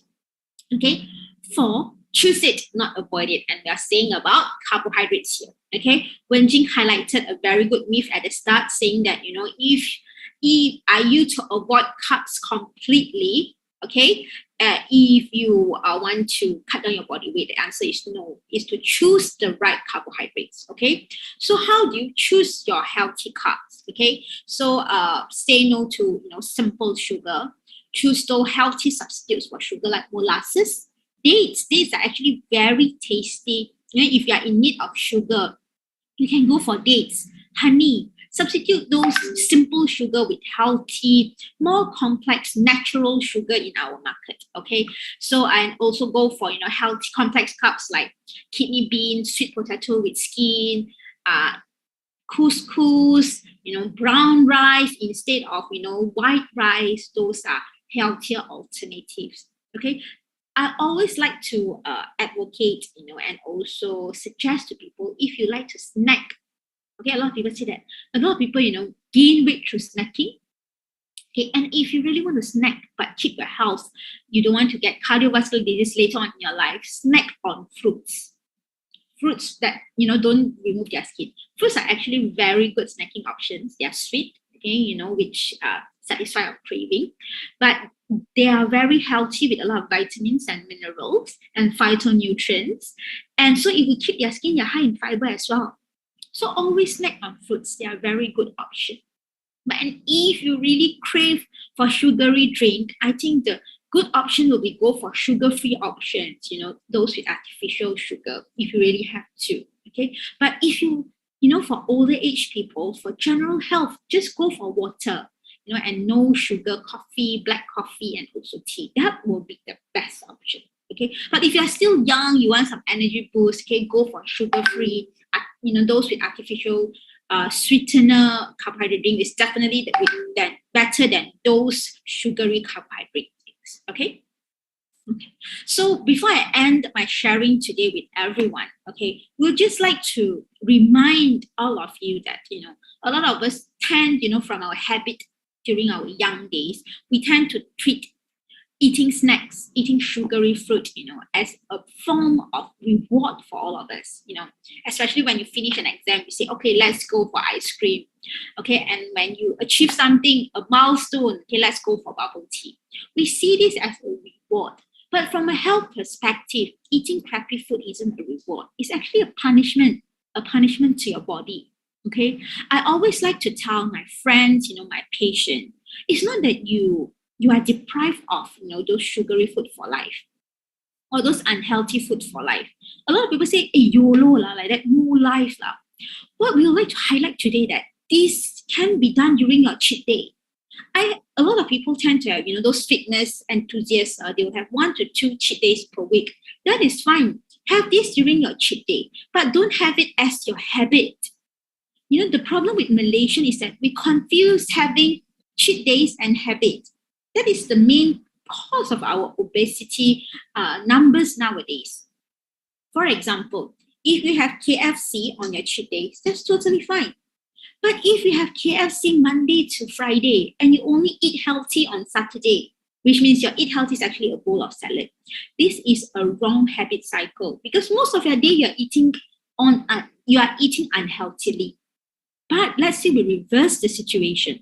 Monday to Friday, okay, 5 days a week you're eating healthily. You watch your diet, you do suku separuh, those healthy pit concept. You eat high protein diet, you eat a lot of vegetables and fruits, okay? And then you have crappy food on, those cheat day food on Saturday and Sunday. Does this work? This definitely does, because Saturday or Sunday are only cheat days. They are not your majority days.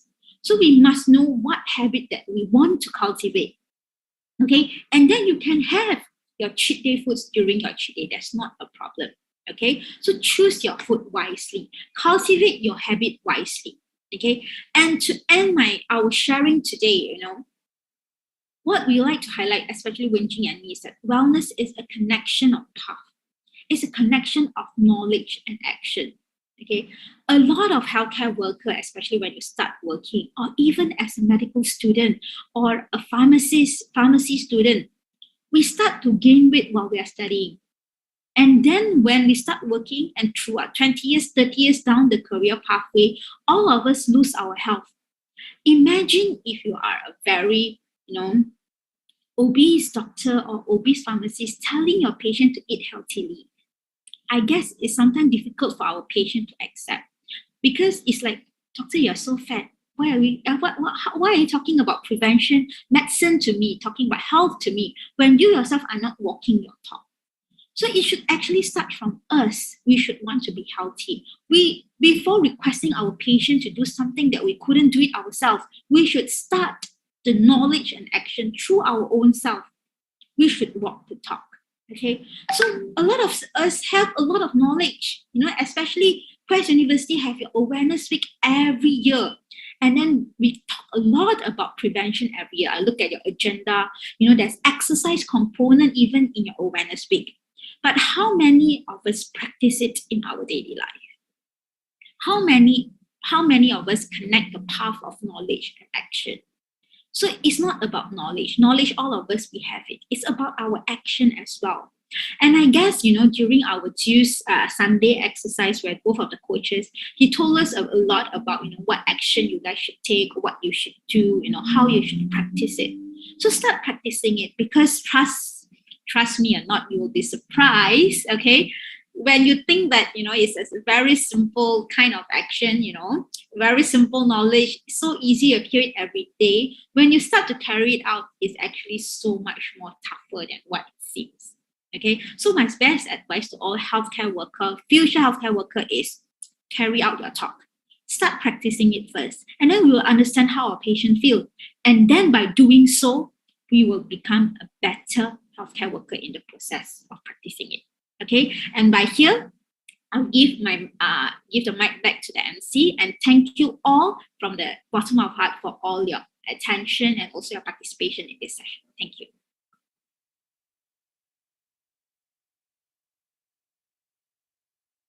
Well, that was very informative. Thank you, Dr. Chin and Ms. Lim Wenjing, for the insightful talk about all different aspects to consider about the food. If it weren't for this session, I would be sure to have overlooked some of this aspect. I completely agree with you, Wei Ching. Now, before we end this session, we will be opening the floor to questions for Dr. Chin and Ms. Lim. From the audience, please drop your questions down in the chat below. We will be monitoring the questions.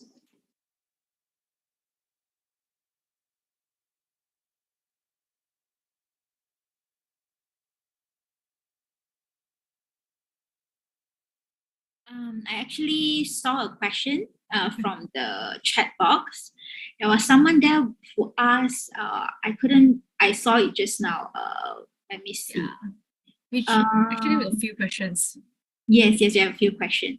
The first one will be, so if the food is harder to chew, it has low GI, from Dinesh. Does Wenjing want to answer that? Okay. Brandon also did ask that, how do we know your food is high in GI? I think these are both related. Maybe Wenjing can answer that. Sure, no problem. Sorry, because due to time constraint, I just straightaway cut to the end, only answer the questions. Okay. So those carbohydrates food, right, that is hard to chew, right, is actually, yeah, you can say so, because they actually contains high in fiber, and high fiber food usually is actually harder to chew. Okay, then you will feel that, okay, that's the time. Okay, but as we are healthcare workers, let's look at the thing that not just by defining whether is it hard to chew or easy to chew, but we need to have the knowledge to actually know that whether actually it has higher in fiber or not. Okay, so actually help us to keep track ourselves whether we are taking enough fiber or not. Okay, and I hope this answer to your question to Dinesh. And to Brandon, how do you know that actually your food is a high GI? I think at first, as a beginner, when I started this journey to learn how about high GI, low GI, right? I started off with Googling first. Okay. I started with Googling first. Then after that, you also first thing you learn what is the number of the high GI, low GI already. But with numbers, sometimes really difficult to actually remember also. Like our brain is so occupied with many other things. So the other criteria or other way to help you is that ask yourself, are they the whole food itself? Are they the food in the original state itself? Meaning to say rice is rice, okay? Meat is meat, or not eating sausage like that, okay? Sausage is already processed food, okay? Remember how we define and differentiate the processed and the non-processed food, the simple carbs and the complex carbohydrate. Okay, so then after that, a third one would be if you accidentally eat something that is high GI, right? You will know it because you will have a coma. It's very effective and efficient on me. If I eat excessively, with over my calories already, right, I'll be dropping off already, right? Okay, so this is me. I think hoping that this is really help you to know whether your food is high in GI or low in GI. Learn how to Google first. Starting is always the harder one. Okay, then slowly you will know how to choose already. Okay. Thank you very much, Wenjing. I think Wenjing covered very well. Okay, and also high GI foods are actually very bad for those overactive kids. So it's especially if you have kids, you know, who are hyperactive, and then you want, you know, as long as you give them a high GI food, you will see that from their action. They will be jumping up and down non-stop. Okay, so this is something that we'll definitely need to be careful of. Okay, there's also a question from Dinesh on this: all fish contains omega-3. Okay, Dinesh, a very good question. Unfortunately, no. Okay, the answer is no. Normally, fish will contain certain amount of omega-3, but you need to have the adequate amount for it to impact your health. Okay, and you have to eat adequately throughout the week. Okay, so fish, the general guideline on you, like what Wenjing said, you can actually Google the amount of omega-3 they have in the fish. Okay, but general guidelines are fish that is fatter, that has more oil, okay, are actually higher in omega-3. For example, those fish that are very popular and we know that they're high in omega-3 are salmon fish, okay, mackerel, and also sardine. Okay, by sardine and mackerel, I don't mean those that are in tin, okay, but rather those that are freshly cooked. You know, you have to look for those freshly cooked fish, okay, because when you actually pasteurize them, you know, and they are in tin, and if you fry them under high temperature, all of their nutrients and even omega-3 they will have been lost, you know, from the food itself. Okay, and AHA, okay, American Heart Association, actually recommend us, you know, to take fish 2 to 3 times per week, you know, for health. Okay, so it's a general guideline from AHA, and also for those who couldn't achieve this requirement, AHA also recommend the supplementation of omega-3 fish oil. Okay, so you will notice that a lot of heart disease patients, or even the older age, you don't even need to have a disease. You know, under primary prevention, it's actually recommended to take omega-3 fish oil. Okay, so I hope this answers your question, Dinesh. So let's see, do we still have other question? Actually, there is. So Harry Potter actually did ask that, hi, may I know for skinny people who have high visceral fats, is there any way to reduce the visceral fat level? Okay, Wenjing, do you want to take this? Okay, so for visceral fat level, I think first of all, you need to know that how high is your visceral fat level. Then only we can have a measurement tool as to know that whether you are also improving or not. So first of all, you have to look for a body composition weighing machine first to actually help yourself to know where you are at first. Okay. Yep. And then the second thing is that how are you able to reduce it? Okay, is by carry out the long yeah. Okay, the long cardio exercise, sorry. The long cardio exercise, okay? So when we talk about cardio exercise, right, a lot of people tend to think about is jogging, okay? In fact, it is a good cardio exercise, I don't deny that. But many of us don't have the practice of jogging. Okay, we don't jog every day. So sometimes when we suddenly learn how to jog, right, we tend to just jog 10 minutes and we think that we have been really exercising already because we start panting. Okay, but the thing is that one of the best way to actually help you to do a long cardio exercise, okay, and then but also not feeling boring at the same time, right? I think hiking is actually a very good way because by hiking along the slopes itself and then go up and down and with a lot of sceneries and most importantly a bunch of friends itself, right, actually will make the whole process so much easier. And as you continue to do the long cardio exercise consistently, you can actually see a difference itself. Okay, and of course, other than exercising, most importantly is what you put into your mouth as well. Okay, so remember to choose those food with a healthier cooking method and choose the right macronutrients that you put into your mouth. Okay, and then because if you like to choose those simple carbohydrate, right, as they are going into if they are excess, right, they are not just becoming glycogen, they are also becoming the fats in your body. And if you're not taking care of it well, it will also become a visceral fats in your body as well, and which is why it's closely related to any other of the common cardiovascular health, diabetes, this kind of cholesterol issues as well. Okay, so I hope this answered to your question to how to reduce the visceral fats. Okay. Okay. Thank you, Wenjing, for answering the question so well. Okay. Okay, and then I think you did a very good summary on the visceral fat and subcutaneous fat differences. Dinesh did put in a question about, is it possible to lose subcutaneous fat but not visceral fat? Of course.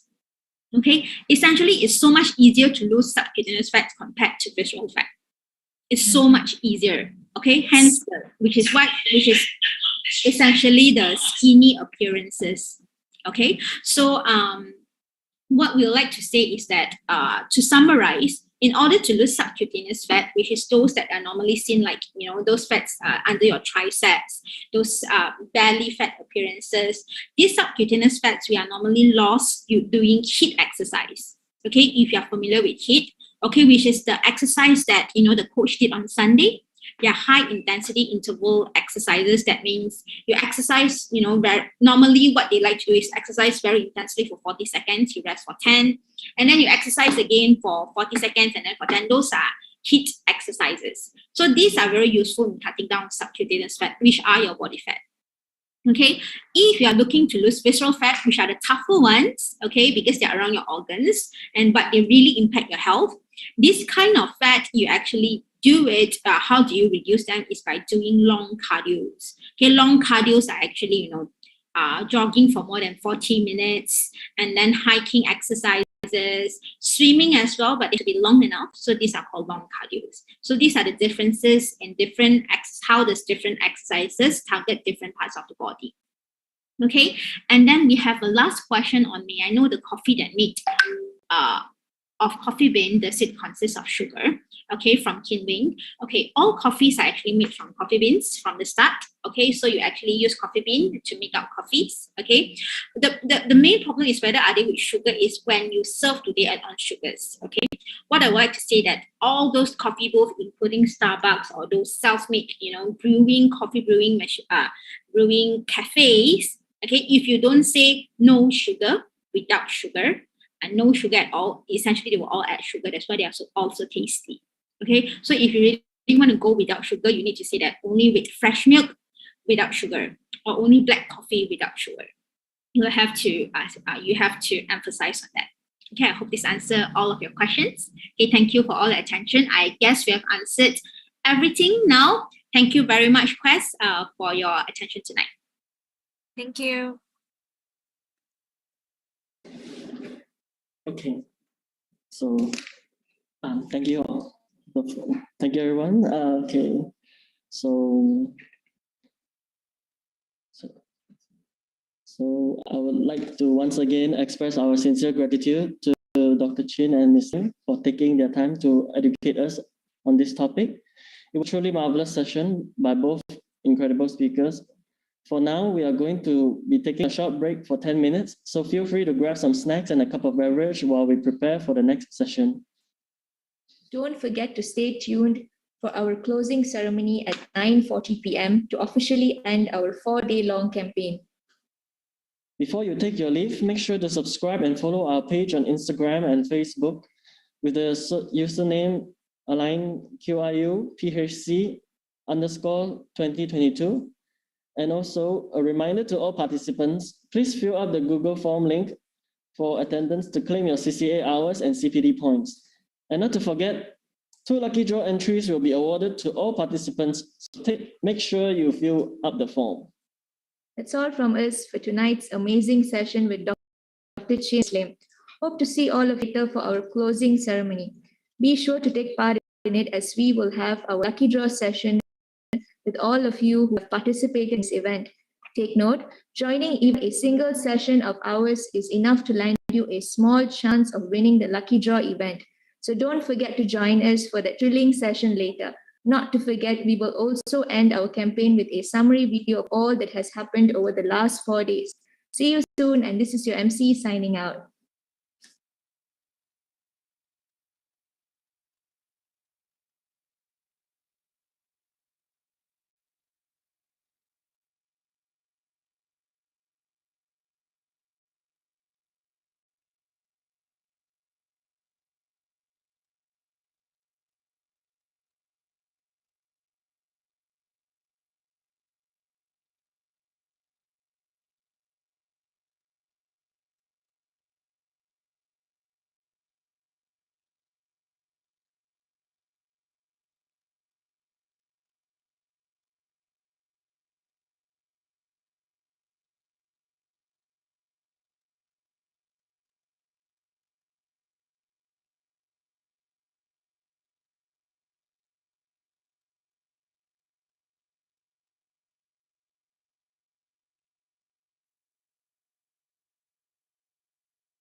Hi, everyone. Take note that tonight we'll be using the same Zoom link.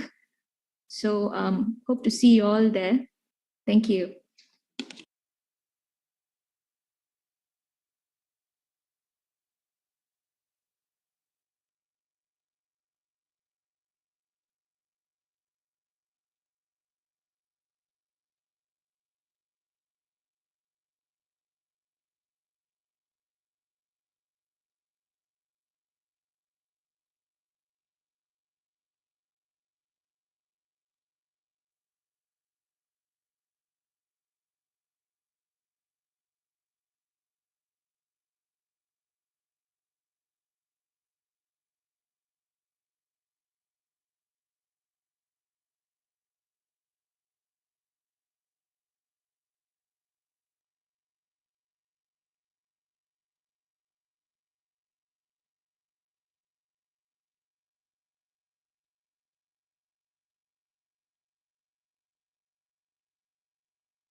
Good evening, everyone. We will start the session in a few more minutes.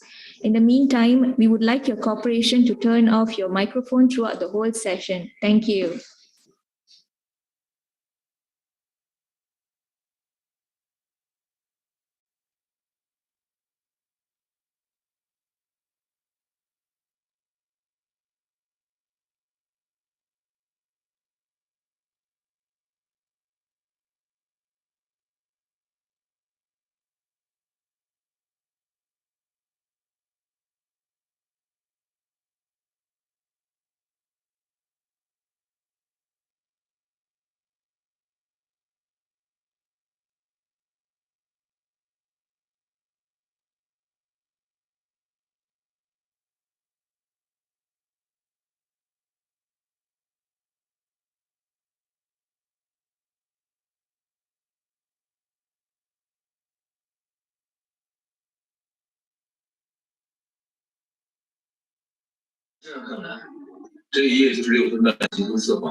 Welcome back, everyone.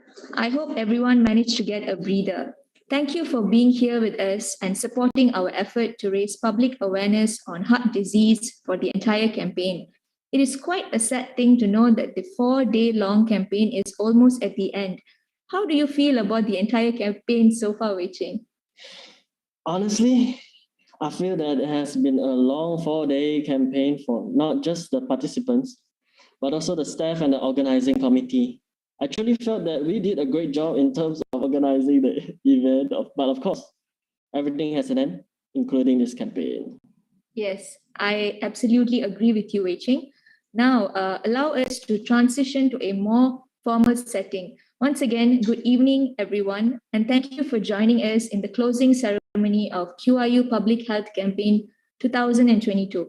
We would like to start off the ceremony by inviting our respected Public Health Campaign Event Advisor, Mr. Khairul Anwar bin Hussein, to say a few words for this event.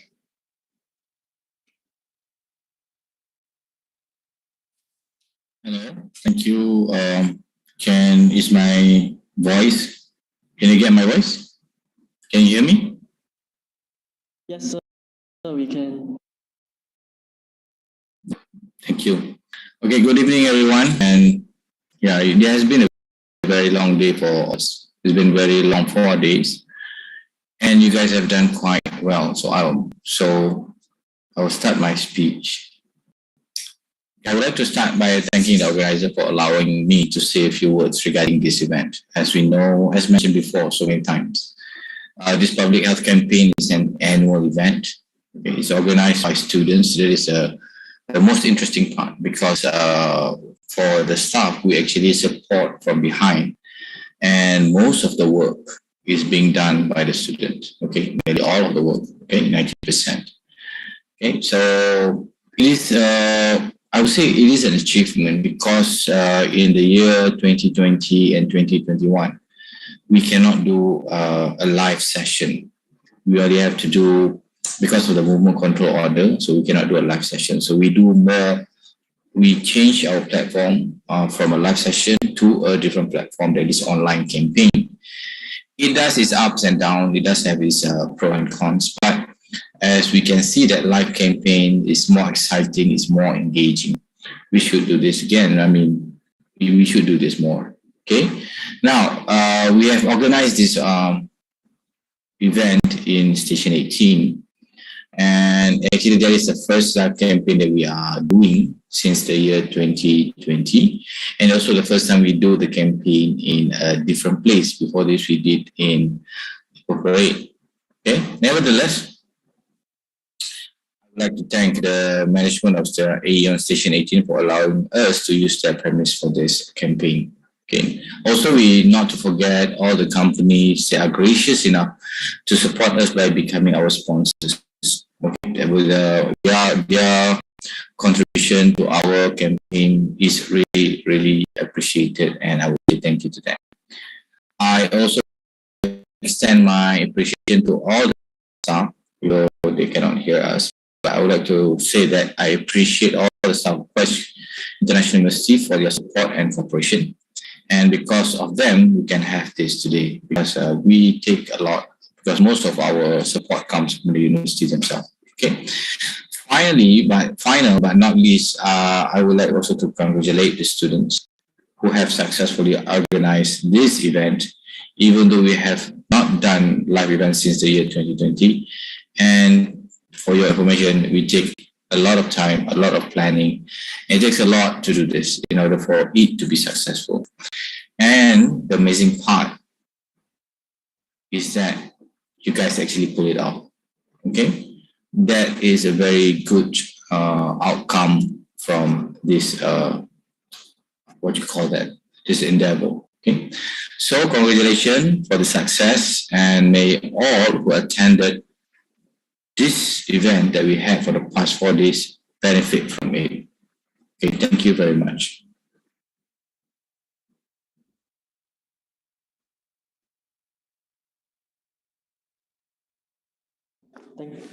Thank you very much, Mr. Khairul, for your wonderful remarks, as always. Next, I would like to welcome the chairperson for Public Health Campaign, Mr. Kelvin Law Chiang to give us. Thank you, MCs. Very good evening, ladies and gentlemen. Thank you for your presence here with us today. Throughout the 4-day-long campaign, we are proud to point out that this campaign is a massive success. The accomplishment that we have achieved will not be possible without the support of many individuals. Allow me to thank each and every person, starting with our Dean, Dato Allen, for his unconditional support and for providing us with engaging, thought-provoking ideas to ensure that we produce a quality event. Not to forget our two main advisors, Dr. Vijay and Mr. Khairul, who had patiently guided us throughout the planning of this campaign. And without their wisdom and supervision, we would not have reached the pinnacle of our performance. On behalf of the committee, I would also like to express my sincere gratitude to the School of Hospitality from the Faculty of Business and Management, Digital and Communications Department, who have been ready to assist us always. Besides, I would also like to thank our guest speakers, fitness instructors, and chefs for sharing their expertise with us throughout the 4-day campaign. Their sessions were knowledgeable, and it is my hope that each and every participant were able to learn and apply all that is being taught in each session. Apart from that, I would also like to thank the public for their unconditional support towards the event. After all, the only reason why we organize this event is solely for the benefit of the public. In the coming future, it is my hope that the public will utilize the knowledge that they have garnered in this event to improve their well-being and spread this awareness to others. Last but not least, this campaign is organized by the Quest Pharmacy Student Society of Quest International University. It is truly a proud moment for all of us, and as the organizing chairperson, I am extremely grateful for the hard work and commitment shown by the organizing committee, who have worked very hard to make the campaign a colossal success. Managing heart disease is not simple. There is no miracle pill in this world to help us manage this disease in an instant. It all takes effort, discipline, and dedication. On that note, allow me to officially end this campaign with an axiom. Discipline is rarely enjoyable, but almost always profitable. It is a foundation upon which all success is built. Lack of it inevitably leads to failure. So the take-home message for us is suffer the pain of discipline or suffer the pain of regret. Thank you, everyone. It is our hope to see you again next year for our next annual public health campaign. Until then, eat healthily, exercise regularly, be optimistic, sleep plentifully, and most importantly, love yourself. This is your organizing chairperson signing out. Thank you.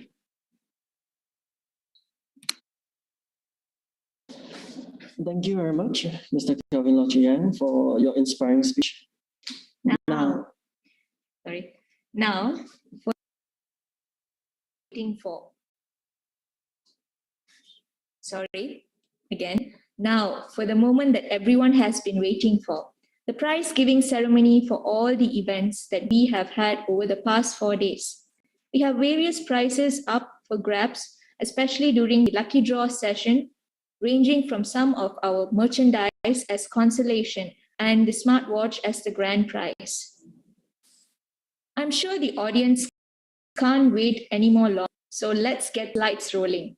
We will start off with the slogan design competition and creation results.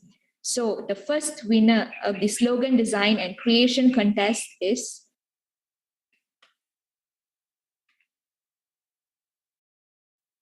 Goh Yi Sing. Congratulations, you.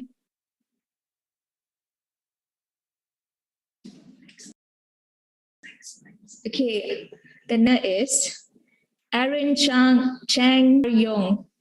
Congratulations, Aaron. And the next winner is Kuna Shalini.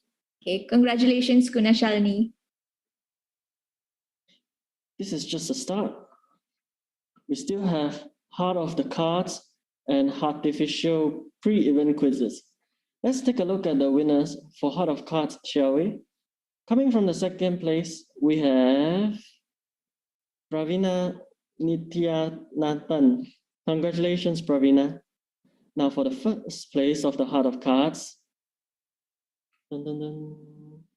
Congratulations, Mr. Goh Yi Sing.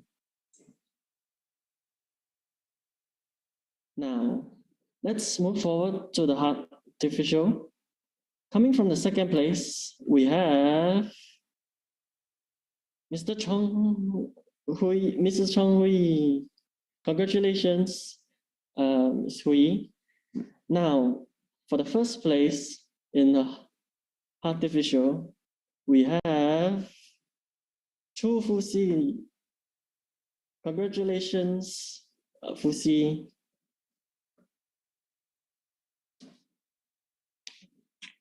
All right, I will take over from here. Thank you, Wei Ching. Over the past 3 days for the online campaign, we have had several online talks with quizzes at the end of the session.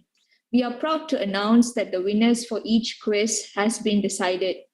Now, let's start off with the first session, which is a talk by Mr. Khairul Anwar on interesting insights on smoking and heart disease. Coming from second place, we have Tan Yong Chi. Congratulations, Yong Chi. Now, for the first place, we have Lee Jo Yi. Okay, congratulations, Joey.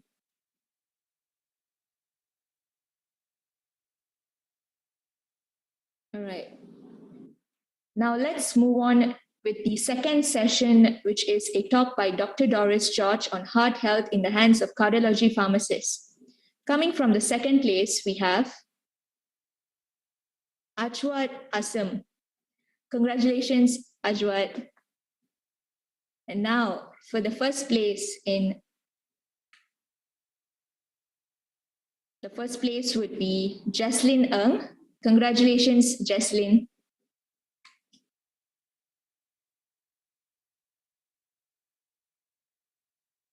Now, let's move on with the third session, which is a talk by Dr. Ho on myths and facts of heart disease. So coming from the second place, we have Jesslyn Ng again. Congratulations, Jesslyn.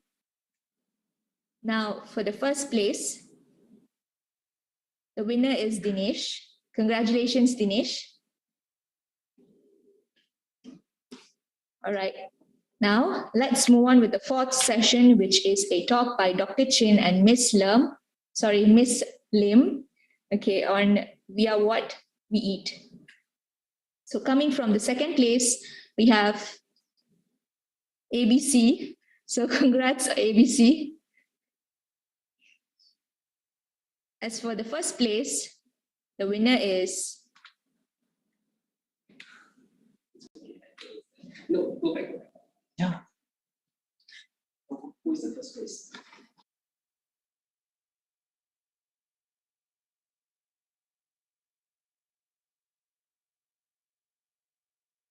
Apologies here. There has been some technical errors.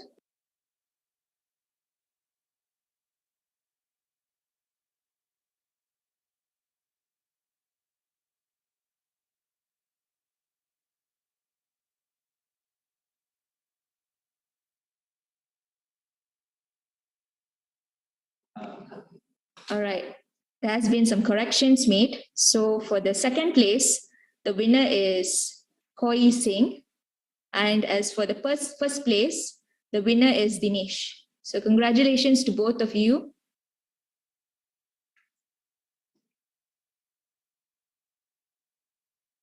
All right. So the next session will be the lucky draw.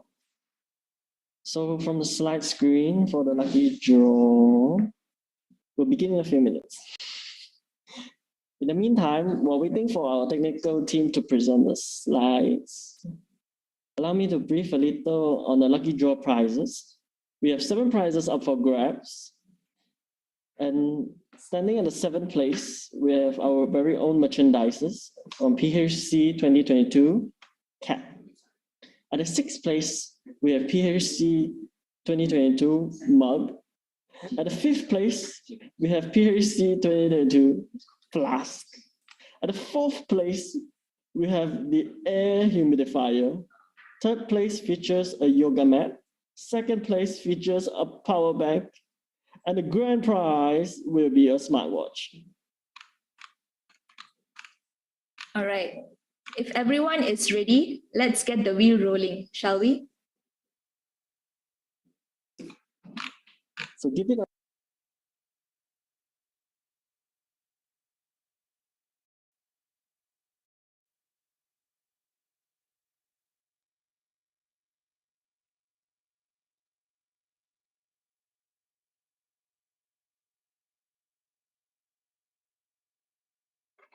Hello, everyone. Just give a few minutes for the technical team, yeah? Thank you.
All right, so since there's like too many names, too many participants, so the technical team will need a moment.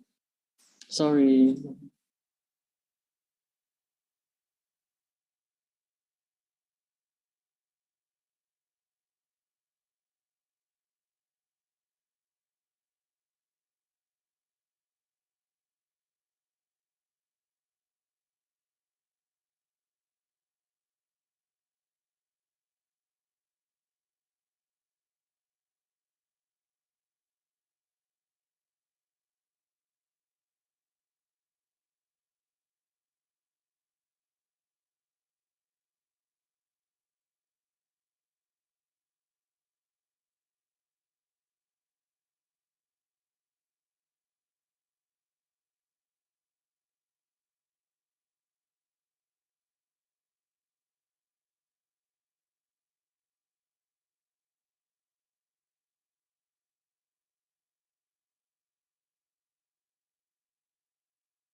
All right, the wheel is here. So are we ready to spin? So who will be getting the prize for today?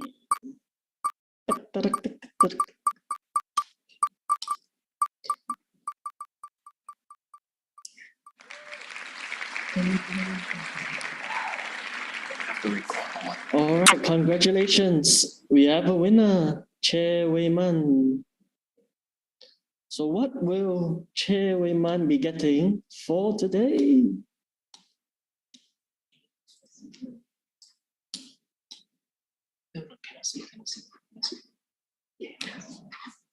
And rolling.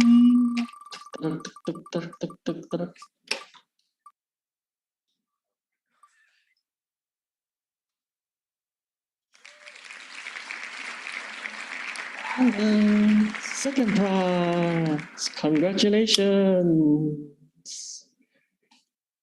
All right. Now, for the next, we'll be spinning for another name. Ready? Tick, tick, tick, tick, tick, tick, tick, tick.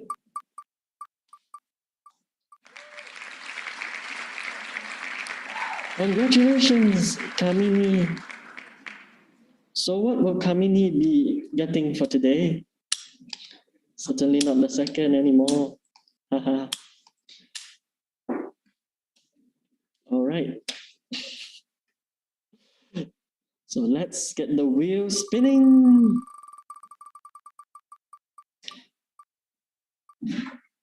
Oh,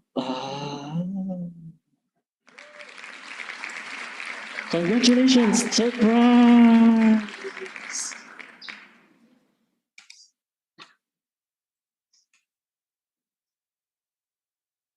All right, for our next lucky draw, we'll spin the wheel once more.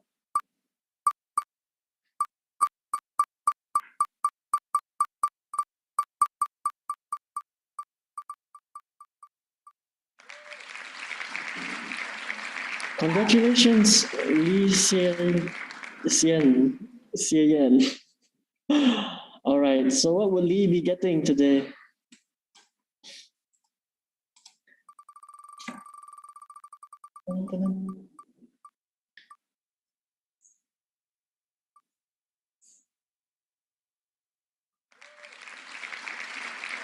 The seventh prize. Congratulations, Lee.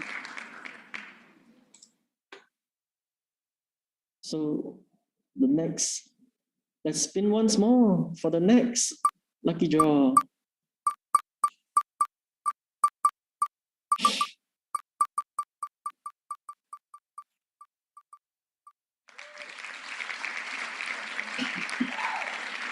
Congratulations, Devyala Shimi. So what would Dev be getting for today? Let's spin the wheel once more.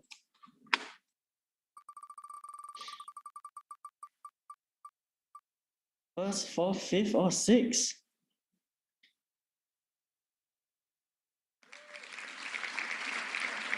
Congratulations, the sixth prize. 3 more prizes remaining. Who would be the lucky one? Let's go.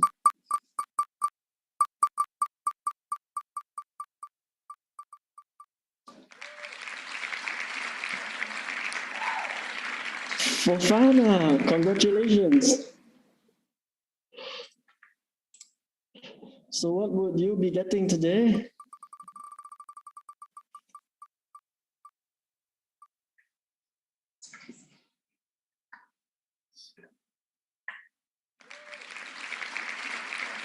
Fourth prize, congratulations. So 2 prizes remaining, first or fifth?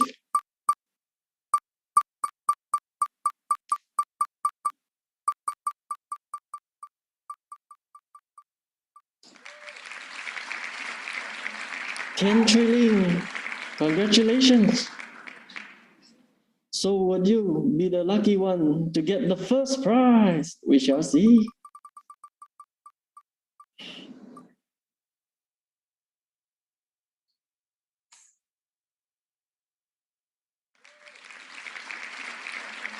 First prize, congratulations. And the fifth prize remains for our last lucky draw.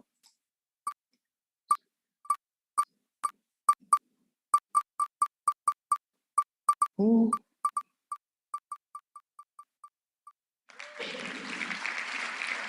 Ang Chai-wen, congratulations.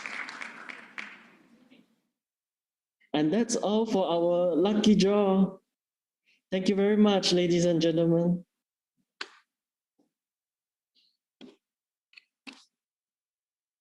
All right. Over the course of the past 4 days, we have compiled a montage video of our public health campaign for 2022. Let's all witness the highlights from the past few days. Everyone, please enjoy the video.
That was an amazing video recounting all the memories made during the course of our public health campaign this year. As one last gesture, we would like to request the audience to turn on your cameras for a photography session to truly mark the end of our public health campaign this year. So please don't be shy. Let's all join in the photography session.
All right, ladies and gentlemen. So we'll be getting ready to snap in the count of 10. 9, 8, 7, 6, 5, 4, 3, 2, 1. Smile.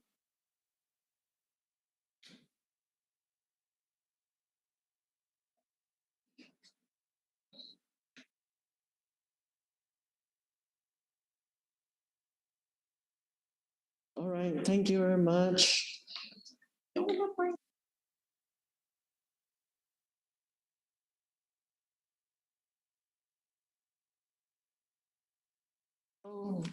We at QRU would like to extend our gratitude to all the people who made our public health campaign this year a huge success. Thank you to the PHC committee for facilitating and contributing to such an amazing public health campaign this year. Special thanks goes to all the sponsors who provided us with the funds we required to make this whole event a major success. To everyone who has been following us over the past few days, we would like to thank you for contributing a major part in the success of our event, and we hope to see you in the next QRU Public Health campaign next year. Good night, everyone. Thank you.